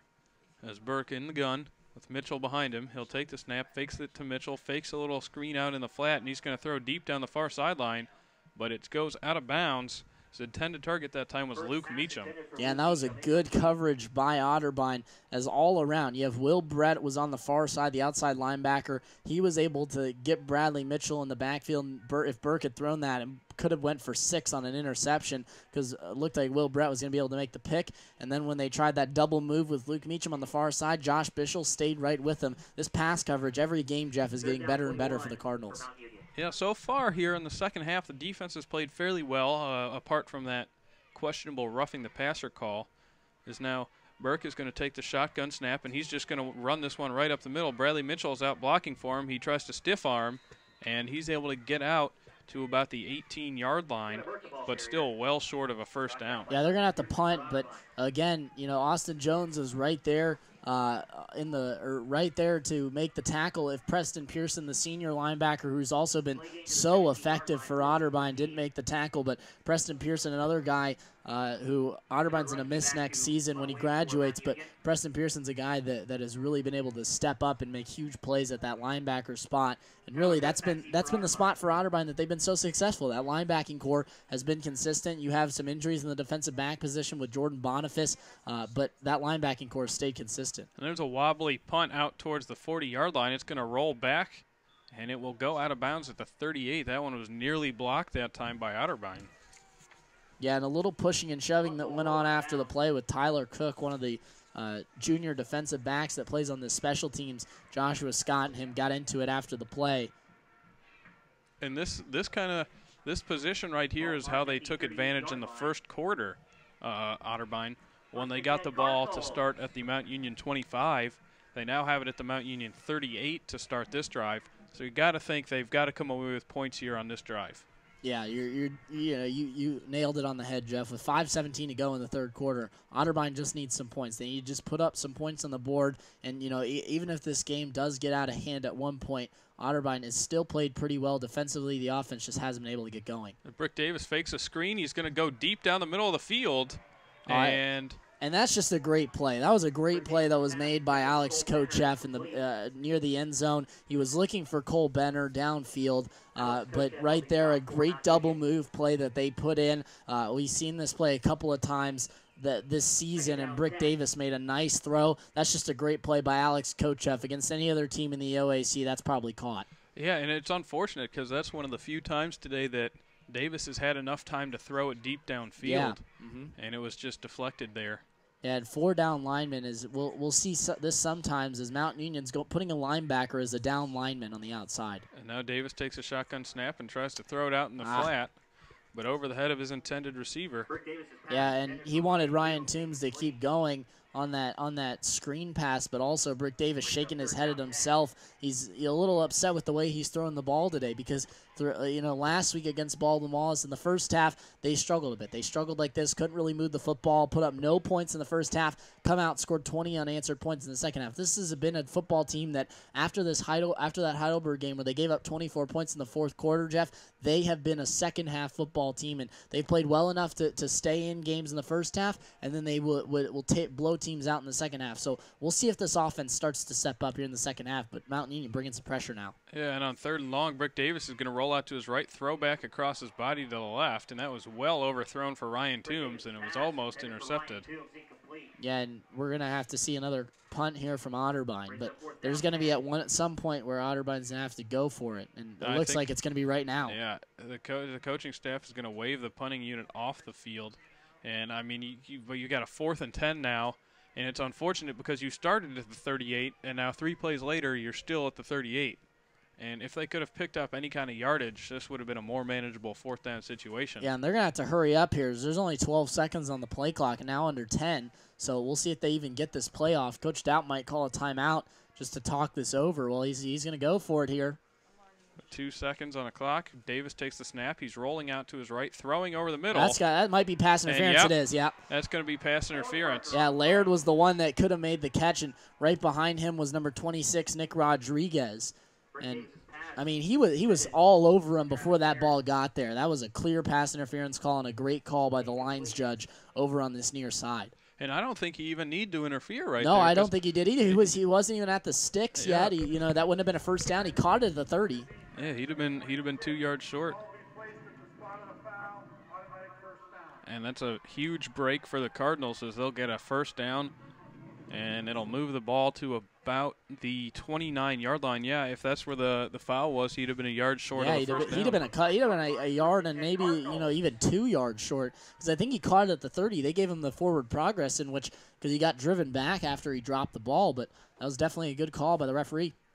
And now Brick Davis takes the quick snap, throws it out on a screen real quick. They lost that yardage that they got.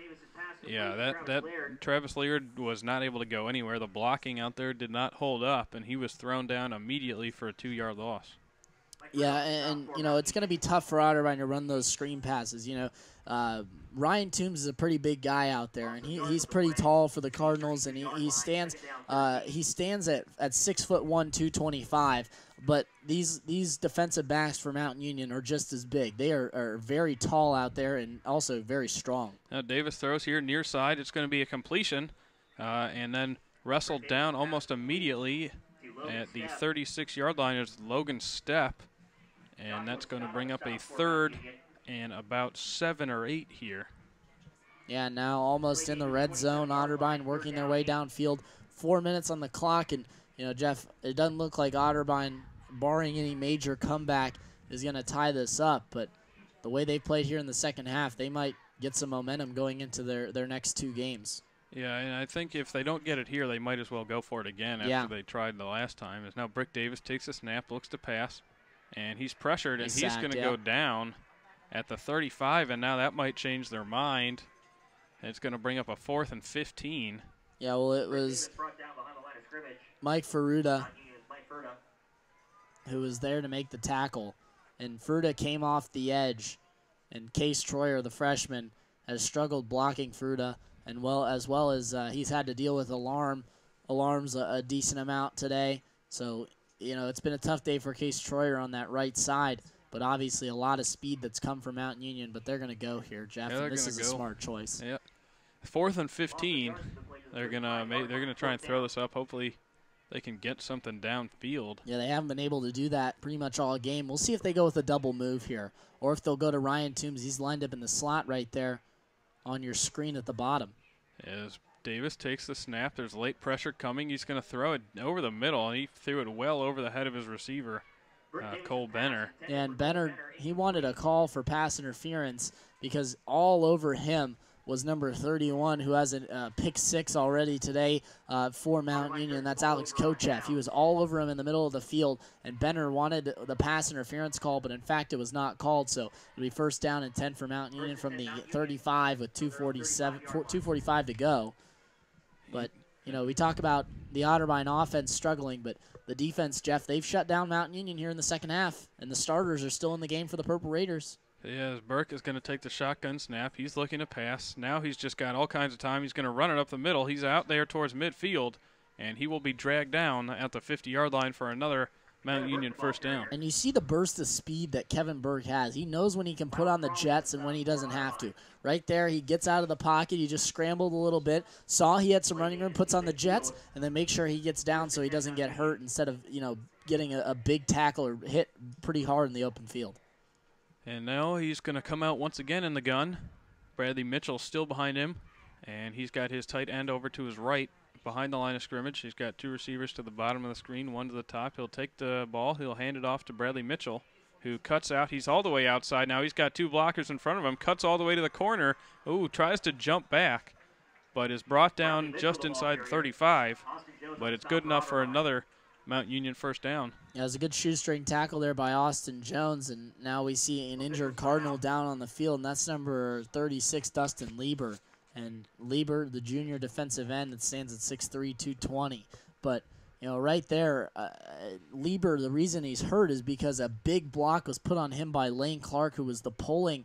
He was a tight end who they put as pretty much like a pulling guard. He pulled right over the left tackle side. He was able to make that block. That was a big play there by Clark because that opened up the hole for Bradley Mitchell. So Clark missed that block right there. Lieber is going to be able to make that tackle.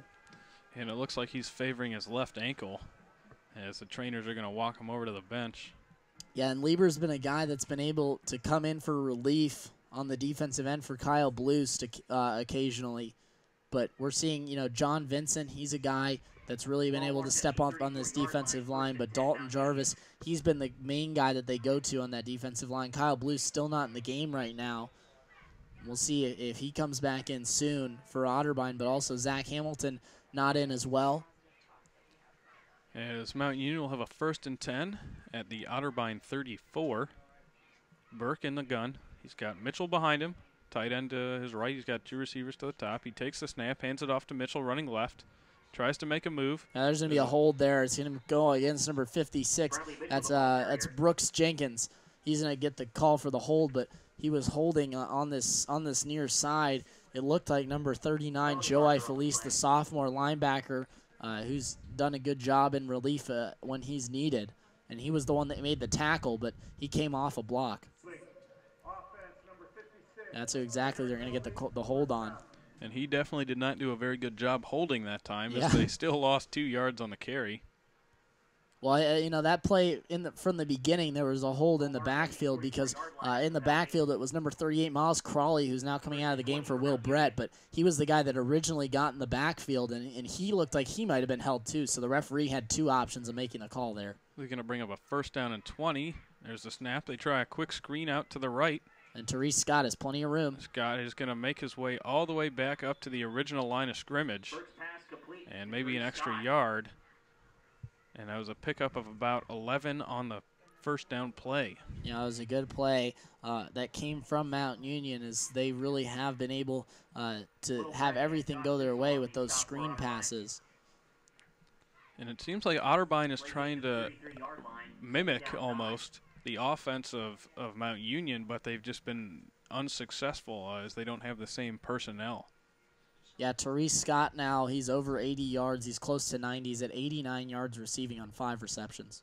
And Burke takes it. He throws a screen out to the right, and there's Scott again. He makes a man miss, and he's wrestled out of bounds after about an 8-yard gain. Yeah, and right there, that was a good job that came from Therese Scott of making one-man misses. It looked like he had Ryan Moore in the backfield that missed the tackle. And Ryan Moore's been so consistent for Otterbein back in that secondary. But, even giving up 45 points, Jeff, to this Mount Union team, I mean, you can't talk enough about the play of this Otterbein defense. I mean, they played pretty well, especially for playing against the Purple Raiders. Yeah, and now Burke, this was most likely to be the last play of the 3rd quarter. He'll take it. He's going to throw it quickly out to the far side. And with the catch and the 1st down is Roman Namdar as he picks up about 5 or 6 yards on the play. Yeah, it looks like they might be able to run one more play here. And now the clock's going to run, so they're just going to let it run out. But right there, Jeff, on that play, Jordan Shell has been able to play about 5 yards off of Namdar, and Burke has just not been able to make the throws. But with the temperature rising a little bit, the wind dying down a tad, right there, it was a good throw, and it was just a short throw that Jordan Shell got caught because he doesn't want to give up that big play. And it was unfortunate that it happened to come on 3rd down and give them a big 1st down to keep this ball moving into the red zone. As we're going to flip sides as we head to the 4th quarter now. The score, Mount Union 45 and Otterbein 7. And this was smart by Mount Union to decide to defend the end in which the wind is not blowing, and so they'll have the wind in their favor on their backs going into the 4th quarter. So Otterbein, you know, they chose to kick, but Mount Union said, all right, well, we'll take the win. So that's obviously a win-win situation for Mount Union as they get the ball first. They're able to put up points, but they didn't put up points in their first drive. It was like they did, though, because on the very first play of the 2nd drive, they went 87 yards for the touchdown. Yep. And they're going to have it 1st down from the Otterbein 18-yard line to start the 4th quarter. 1st and 10, Mount Union. As Burke is still out there with Mitchell behind him. And 2 receivers far side, 1 near side. He takes the shotgun snap, fakes it to Mitchell, looks over the middle. He's got all kinds of time, throws it low. That's caught, yep. It is brought in for a Mount Union touchdown by number 88, Shermaine Wilkinson. Yeah, right there, Wilkinson right over the middle. We saw him make a catch, or not make a catch, in which Josh Bishop laid a huge hit on him. He comes back after he had an injury, makes the catch in the end zone for the touchdown, and now they do get over that 50-point mark, like you mentioned. That'll be 8 games in a row to start the season that they've gone over 50 points now. And that's the first passing touchdown of the game. As Runke is set for the extra point, the snap is back, hold down, the kick is up, and it is good, making the score Mount Union 52, Otterbein 7. 53, Mount Union 52, Otterbein 7. So we're 1 play into the 4th quarter. Yeah, and you know, Jeff, we talked about how good the secondary has been in the pass coverage, and right there, just a little mix-up in the back of the secondary. It looked like Josh Bishop was also in one of the ones that got mixed up there, but Wilkinson was wide open over the middle of the field, and you can't give a guy like Kevin Burke that kind of time, and now that put Kevin Burke over 200 yards passing on the game. He has 202 yards and a touchdown. You know, but Kevin Burke, he's been able to do it all today. 6 for 27, the 202 yards passing and a touchdown. He also has a rushing touchdown. He's rushed the ball 12 times for 68 yards. Yeah, you know, if Otterbein is unable to score on this drive, we might not see him come out for Mount Union's next drive, what with this lead that they've built up now. Yeah, we might not even see him come out regardless, Jeff, because, you know, now that they do have that 52-7 lead, I don't know if it's enough to put him out there. But now we're seeing a change-up back for Otterbein to return kicks. It's now Christian Brett who's in there, and John Piles is not. I guess Coach Daup is just going to try and mix things up a little bit here, see if he can make something happen. As Runke's back now, ready to kick this one away. So he comes up to the ball, now kicks it. It's going to be fielded at the 2-yard line, and he's going to go far side now. And he's out to the 20, and he's hit there, and he falls forward to about the 22-yard line. And that's where Otterbein will take over with their next drive, trailing Mount Union 52-7 here in the 4th quarter. Yeah, and this is a drive that Otterbein really just needs to get something going. They haven't been able to do it pretty much all the game. We'll see if they're able to do it here. Brought down by Mason Minnick for Mount Union. And the Otterbein offense is going to head back out on the field, led by Brick Davis. Ball spotted at the 22-yard line, 1st and 10, Cardinals. It'll be 1st and 10 from the 22-yard line. As Davis comes out once again in the gun with Tyler Hammond to his right. 2 receivers left, 2 receivers right. He surveys the defense, takes the snap, hands it off to Hammond, who is ripped down behind the line of scrimmage, back at the 20-yard line. And that play came dangerously close to a face mask. On the tackle was Tom Lally. And that, though, is one of the dangers of running out of the shotgun, is it takes you a good 2.5 yards just to get back to the line of scrimmage. And once you get there, it's still tough to gain positive yardage sometimes. Yeah, Otterbein not really getting a great push up front. As Brick Davis sends Hammond out to his right, throws it out to him on the screen. He tries to make a move forward and gets back to the line of scrimmage, but that's all. It'll bring up a long 3rd down for the Cardinals. Cody Pogerol on the stop for Mount Union. And another situation where Otterbeins had to go to the air on third down. And they just haven't been as successful today, Jeff, throwing the ball on third down. Play game to the 22-yard line. They haven't really been successful at all on third down, as they have struggled mightily trying to move the ball here today against this Mount Union defense. 2 plays and 0 yards on this drive right here, Jeff. Yeah, that's not a formula for success, that's for sure. As Davis with Hammond in the backfield. He's going to survey the defense, and it's going to be a delay of game as the play clock runs out. Delay of game, offense, 5-yard penalty, third down. That's going to back him up 5 yards, and it'll be a 3rd down and 15 now. And any kind of punt will be right into the wind, so it'd be nice if they could pick up a chunk of yardage here. As Davis takes a shotgun snap, it's low. He's feeling pressure. He's rolling out. He's trying to throw it short. And they lost like 5 yards on this play. Yeah, that was not a very good play, as there was pressure immediately on Davis, and he threw it out to the right, 5 yards behind the line of scrimmage to Ryan Toombs, and he was dropped immediately. And that's going to bring up a 4th and about 20 here. Yeah, so, you know, that's a drive in which Otterbein really struggled on this drive. 3 plays. It's -9 yards officially on this drive, so nothing being able to get going here for Otterbein on their offensive drives. And really the only drive they were able to get something going was that touchdown drive in which the punt of -5 yards. Well, now we're going to see a timeout. It's going to be taken by Otterbein. Yeah, there was confusion out there by the kicking team. They weren't really sure what was going on, and Coach Delp's going to have to call timeout here. Yeah, 12:21 to go in the 4th quarter, Jeff, and this game looks all but over. Yeah, 52-7 in 1 quarter would be quite a feat for any team to overcome that kind of deficit. Especially against the number 3 team in the country.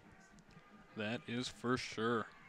And Mount Union, after that first quarter, has really looked like a team that's worthy of that number 3 ranking. They have not turned the ball over. They have not made any mistakes offensively. Yep. And they've played their game, and that's why they've got 50 points in 8 straight games now.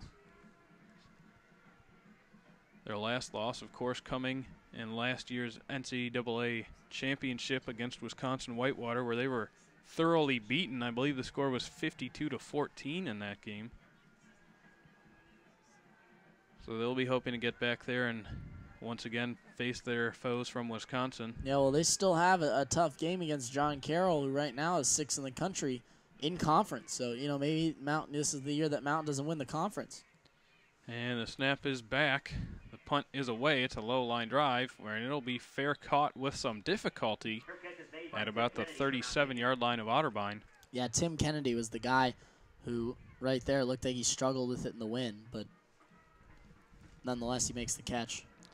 And yeah, even if Mount Union were to stumble next week against John Carroll, or in 2 weeks against John Carroll, there's no way that they don't make the playoffs. Yeah, I mean, it's pretty much been a consistent thing the past couple of years, Jeff, that 2 teams from the OAC make it. I mean, the OAC is a lot like the SEC in a sense, in which it's pretty much the staple of Division III college football. And to see 2 teams in it, you know, it just shows you how tough the Otterbein schedule is every single season. And Burke, once again in the game, he's going to hand this one off over the left side to the backup running back, Brandon Williams. And really, coming into the season, Jeff, we thought that there would be 3 teams that come out of the OAC with Heidelberg, but now with Heidelberg struggling a bit, and Otterbein will now officially be tied with Heidelberg for 2nd in the conference. But, you know, looking at it in all reality, I mean, you could easily see at some point here soon if an Otterbein or if a team like a Heidelberg decides to be able to be ranked in the top 25, we could see 3 teams come into the top 25 as well as into the NCAA tournament. Yeah, it is not far-fetched as Burke takes the handoff, hands it off over the right side, and driven back now is the running back Brandon Williams after a gain of about 2. Yeah, and, you know, we're seeing right now, Jeff, that Kevin Burke and the Purple Raiders are really not trying to go to the air as much. They're just trying to run this clock out, and pretty much they know that they're going to come out of Westerville with a win. So right now they're really just trying to drain this clock as they're going to wait and probably wait until this play clock is all the way down. And I mean, they've had some great success running the ball today anyway. As Burke once again out of the gun is their normal formation. Watch this, the Namdar and matchup with Jordan Shell. He might go to the bottom of the screen. They're going to pass it here. It's quick over the middle. But he had Therese Scott wide open. Yeah, Scott was open, but it was a little behind him, and he was unable to bring that one in. It'll bring up a 4th down. They're going to punt this maybe? They're going to kick a field goal. I mean, this is going to be a long field goal, but into the wind. Let's see that we're actually going to spot it. They're going to put it at the 32. It's going to be spotted, and it looks like he'll be kicking from about the 39, so this will be about a 49-yard field goal attempt here. Yeah, it's a 49-yarder, and we'll see. He's got the wind with him. Yeah, we'll see. I mean, he had a leg earlier from a 37. And the kick That's is blocked. Yep. The kick is blocked at the line. Nice block by Chuck Thacker. It looked like he got his hand up there. Well, let's see. They're just going to down it.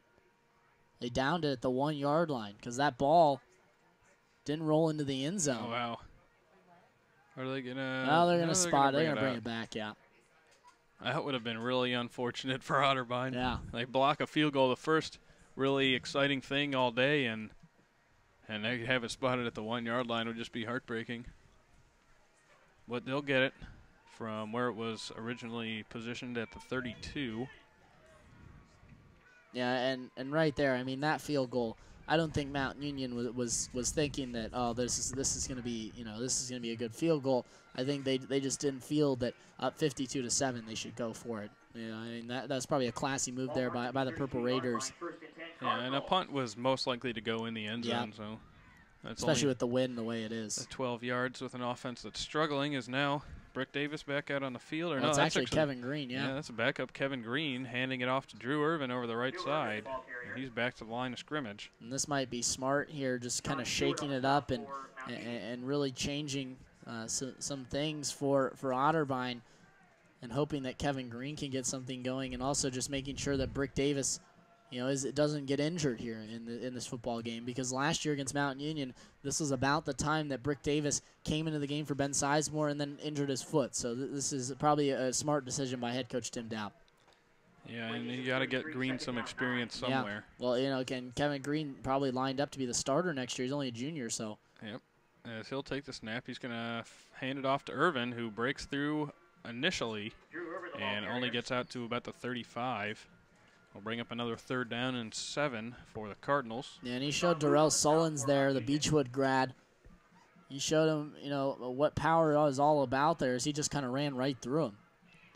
Yeah. I know you went to Beechwood, Jeff, and Darrell Sullins played from football from Beechwood. Yeah, Darrell, I know him pretty well. I think I made a highlight video for him. He's a pretty good player. Is now Green will take the snap. He's going to throw it near side. That's incomplete. Looked like it hit the ground, yep. Fall incomplete, and it's going to bring up a 4th and long. Kevin Green's pass complete to Logan Stepp. And they're going to send out the punt unit. Yeah, so they're going to have to punt again, Jeff, and 9:18 to go. And really the atmosphere here in this crowd and just the atmosphere in general is that this game looks to be pretty much over. Yeah, the majority of the fans still in the seats are the Mount Union fans, as there's no longer an away bleacher here at Memorial Stadium.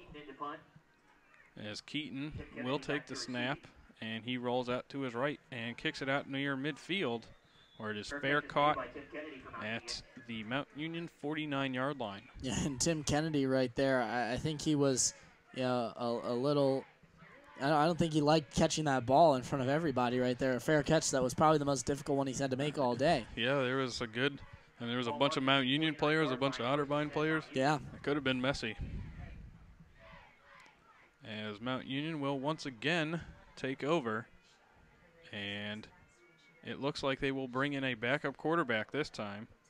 Yeah, they are. Number 6. And if we can figure out what his name is, that's David Burks. Yeah. And it's just going to be a handoff up the middle. And he's still going. He's going to be down near the 25-yard line. Yeah, that was a nice run that came from number 34, Logan Nemeth. And we've seen him come into the game earlier in the game, but Nemeth, a guy who's a junior from Michigan, from McBain High School. And this is something that you don't normally see in the OAC. A lot of guys on this Mountain Union team coming from different states. Normally you see on an OAC roster, you don't normally see that as often, but all over the country, Mountain Union bringing in the best talent. Yeah, it's Burks now under center, the freshman. He's going to hand it off to Nemeth, and he's going to be brought down about a yard short of the line of scrimmage. And, you know, that's interesting, Jeff, that we're seeing Burks in this game right now.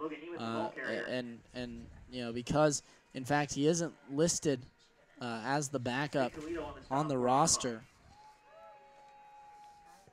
Yeah, interestingly enough, it's wide receiver Therese Scott, who's listed as the second quarterback. And, you know, Jeff, thinking about next year for Mountain Union, I mean, no Kevin Burke, so I don't know who you're going to go to at quarterback. So this is a team that, while they do have talent this year, next year it could be a different story. Yeah, here's Burks is going to keep it, and he's going to be chased down for a big loss, and now there's going to be a flag. And I can only imagine that that's going to be a face mask because it was thrown at the tackle of the quarterback. That's what they're going to call. And that's unfortunate because Burks had nowhere to go. Face mask, defense number 42, 15-yard penalty, automatic first penalty. Yeah, that was a designed run for Burks, and there was 3 defenders near him.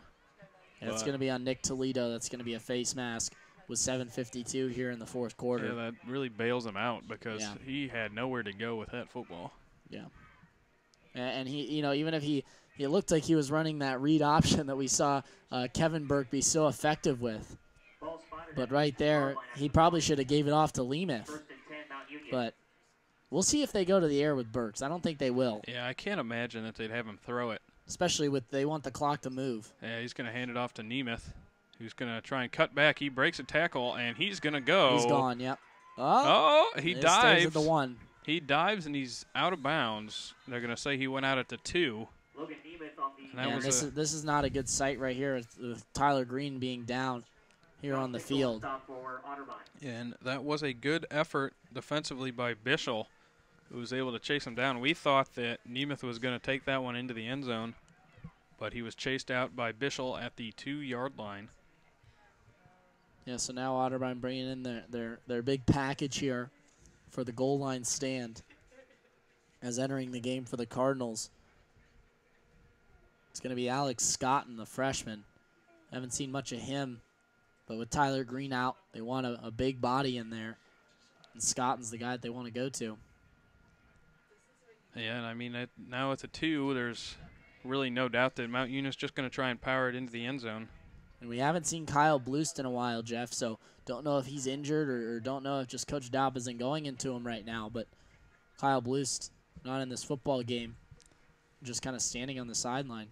He might be just trying to keep some of his starters out of there, trying to prevent injuries like we see here to Green. As this game is out of reach, it would seem, here late in the fourth quarter. As Burks is once again the quarterback in the gun with Nemeth behind him. It's a high snap. He's going to hand it off to Nemeth, who is stood up and down at the 1-yard line. Yeah, and right there missing the block for Mount Union was number 74, Vasquez Atkins. And he was the guy that missed the block. He was angry with himself on the near side. But he allowed Dustin Lieber to get in there and make the tackle on Nemeth. And it's going to be a 2nd and goal now from the 1 for the Purple Raiders. Burks is going to take the snap and hand left once again to Nemeth, who this time will go around the outside and into the end zone for another Mount Union touchdown. A 1-yard touchdown run for Logan Nemeth. Yeah, and, you know, right now, Jeff, they're just kind of pouring it on and really just, you know, putting the Cardinals in a tough spot. Otterbein, the offense, is really the ones that has put the defense in situations they shouldn't be in. Yeah, the defense hasn't played a bad game today, even though there's going to be over 60 or almost 60 points on the scoreboard now. They've been, as the extra point is up and good, they've been giving their defense just no space to work with. Yeah, not very good. Great field position has come for Mount Union, and Otterbein has not been able to pin Mount Union deep pretty much since the beginning of the first half. Yeah, since that first quarter, they started out 3 straight drives keeping them inside the 20. But since then, the offense has been unable to move the ball to get it into position for the punter to put it inside the 20. Well, and so much has been said, Jeff, from people around the area and from just around, from around the teams in the conference, that Mount Union's offense so high-powered, and that's a high-powered offense. But let's not, push away the fact that the defense has pretty much won them this game. I mean, Mount Union historically has had pretty good defenses, but right now, I mean, they've been able to shut down Otterbein totally. Yeah. The offense, I think without the way that the defense is played, we wouldn't be seeing Mount Union putting up 59 points against the Cardinals, because, Otterbein's defense is a lot better than it was last year. And, even passing the ball, Kevin Burke really in that first quarter, in the middle of the second quarter, hadn't really been able to do anything offensively. Yeah, and I mean, the defense is only giving up 6.3 points a game. Yeah, so, they beat that, Yeah. I mean, it'll sneak up a little bit since they've given up 7 today, but as the kickoff is going to be into the end zone for a touchback. But this defense, they've only given up double digits once all season, and that was to Heidelberg. And we know Heidelberg has a terrific offense. I mean, they've just been spectacular here today, preventing Otterbein from doing anything on the ground or in the air. Well, thanks to everyone for tuning in to OTV's broadcast today of Otterbein football. Elijah Gonzalez and Jeff Murtaugh here with you. I want to remind you, the next time the Cardinals will take to the field will be next Saturday as they take on the John Carroll Blue Streaks up in University Heights. Myself, Elijah Gonzalez, and David Kinder will travel up to University Heights to cover that game for you on WOBN. So make sure you tune in to WOBN 97.5 or WOBN.net anywhere in the world. Yeah, now Kevin Green, once again, he's going to run the offense, hand it off to Tyler Hammond, who is dropped behind the line of scrimmage for a 2-yard loss. The rushing numbers, I mean, I can only imagine what they look like at this point for the Cardinals. Yeah. As at halftime, they were at only 17 total yards on the ground. So they haven't really done much here in the second half. As it will be 2nd and 12 for Otterbein at their own 23. Yeah, looking at the Otterbein rushing statistics, Jeff, 21 carries, 9 yards. Wow, that is not good. As now over the outside, there's a completion to Cole Benner, who's able to spin his way forward near the first down marker, but he's still going to be about 2 yards short, 2 or 3 yards short, and he'll bring up a 3rd down. But like you said, Elijah, 21 carries for 9 yards. That is mind-boggling to the viewer out there, because really the way Otterbein has played throughout this season, I mean, they're averaging over 100 yards rushing per game. So that's just telling you how good this Mountain Union team really is. Yeah, here's the snap now. Green's going to hand it off to Hammond, who tries to power his way forward but only picks up a few feet. And it's going to bring up a 4th and short now. Yeah, and they might just go here and say, let's try and get as much as we can. They're going to say 4th down. Yeah, they're going to go. You haven't stopped them. Well, no, they're going to punt now. Oh, not yet. They're going to punt. But it's interesting. The defense in the second half, they've gotten tired, and they've been unable to stop the Mount Union offense. And giving it to them on the 35 versus maybe the 45 of Mount Union is not really going to be a huge difference, as now the snap is back, the punt is away, and it will be fair caught at the 44 of Mount Union by Tim Kennedy, and Mount Union will once again take over. So, Jeff, looking forward at the rest of the year, this is going to be tough with the way Otterbein rushed the ball. Of course, they're not going to rush it the way they did today, but looking at the rest of the season, without Reed Hutchinson, John Piles as well, as Drew Irvin and Speedy Hammond, they're going to have to really step in and fill that void because, Hutchinson was averaging over 100 yards rushing per game, and he was the guy that Otterbein really relied on to make those big plays. But John Piles has been the guy that's really stepped into that role. Oh, and there's a nice hit. Yeah, it was a nice hit on the quarterback, but he's still able to get that pass away, and it's enough for a 14-yard gain on first down. As Burks took a big hit, but he stood in the pocket to deliver that pass and pick up another first down. And now all the backups in for both sides, as it was Caleb Martin to make the tackle to safety. And, I mean, this is good for both teams to get their backup some experience in the game. As Burks, once again, in the gun. He's got his running back Nemeth behind him and to the right. 3 receivers to the near side. He's going to hand it off to Nemeth. Or actually, no, that's 27 who's going to break it out to the outside. And he is going to get the corner. Only one man, and he's going to be knocked out of bounds. Well, he's in the end zone. They say he touched the pylon. And that was Jamal Johnson, the freshman out of New Philadelphia, with his first carry of the game. And he takes that one 47 yards for the touchdown. Yeah, so one play, and the freshman Jamal Johnson is able to put it in the end zone. And I mean, that's just kind of how deep this Mount Union team is Johnson, 1 carry, 49 yards, and that touchdown, and that puts them at 356 yards rushing on the day for the Mount Union Purple Raiders. And they averaged 333, so yeah, even though it sounds like a lot, for them it's only 20 yards above their average. Right. As the extra point will be good, making the score 66 to 7, Mount Union. Yeah, and 3:59 to go, and right now, if you're Otterbein, it's probably, you just want to kind of get out of here without giving up as much damage as you already have. As down on the field, Joey Longino is warming up, so we'll see if he comes in as he's the third-string quarterback for the Cardinals. And the problem has been the offense has not been able to stay on the field long enough. No. And they give it back to the Mount Union so fast that they're just able to go down and score. Yeah, and it's tough when you're a defense that has had that happen pretty much this entire game. It's really tough if your offense isn't producing to get off the field and have a rest. So we'll see how that goes. But it's tough right now if you're an Otterbein Cardinal fan. But there's still 2 games left, and they still got that game against John Carroll. And coming into this Mount game and coming into that John Carroll game, these are 2 very good football teams, and Otterbein is heavily unfavored in both those games.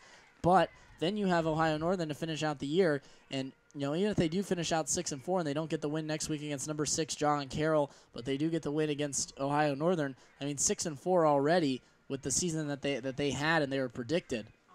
That's a good season for the Cardinals. And this one's going to be brought out. He's coming near side. He's over the 20, and he will be down at the 25-yard line. That was Christian Brett on the return. Brett. Yeah. But back to what I was saying, Jeff, really the season that Otterbein, in the preseason poll of the OAC, they're predicted 7th. And right now, they're sitting tied for 2nd place in the conference. And, while that probably won't get them into the postseason, that for the Cardinals to be in that position right now so far, that's a good spot to be in.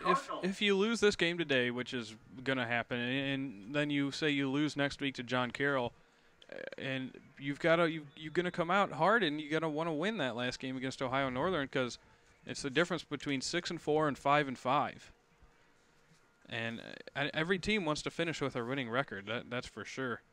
As this one thrown out on the near side to number 88. It's 89. It's Trent Tobias making a catch out there, and Joey Longino comes in the game. They give him a chance to throw the football. And in the backfield, I'm not sure who that is because it's listed as Jordan Boniface on our roster, which is definitely incorrect because Boniface is out for the year with a hand injury. So we're got some new players in there for the Otterbein offense. Yeah, some of the receivers being Chris Michael, Austin Sanders, and Trent Tobias are on the far side, and then the former backup quarterback Thomas Linder is out wide at wide receiver, the 5th-year senior. As this one is handed off right up the middle. He's going to try and plow his way towards the 30, but it looks like he's going to be stopped at about the 29-yard line of Otterbein. Yeah, and that's interesting to see who that is that in fact is carrying that football for the Cardinals, as it's listed as Jordan Boniface again on our roster. Yeah, so we're not particularly certain who that is running the ball right now. Tyler Sorg, the ball carrier for The only Tyler seven. Swarton is the one that's carrying the football. Brown on the stop Tyler for Swarton. Mount Union. Play game to 29, 3rd and 6. As now they're out of the gun. Longino's going to take the snap, and he's just going to throw one as he's hit out on the near side towards Lindor, but it's going to fall incomplete. And that will bring up another 4th down. Longino's pass intended for Thomas Lindor, And incomplete. that is the problem that Otterbein is having, because that drive took up only about a minute and a half. And with 2:26 left in the game, Mount Union will once again have the ball in good position to try and score again. Jordan Keaton on the punt for As Otterbein. Keaton is back to punt, he's been busy today. He'll take the snap, run out to his right, and he's going to kick this one. This one's a pretty good kick. Yeah, it was actually Bryson Ray that kicked that one, as it's down by Felice at the 50. But, yeah, Bryson Ray coming in, second string punter there, and the starting tight end for the Cardinals. Yeah, he's getting his whole bench into the game now.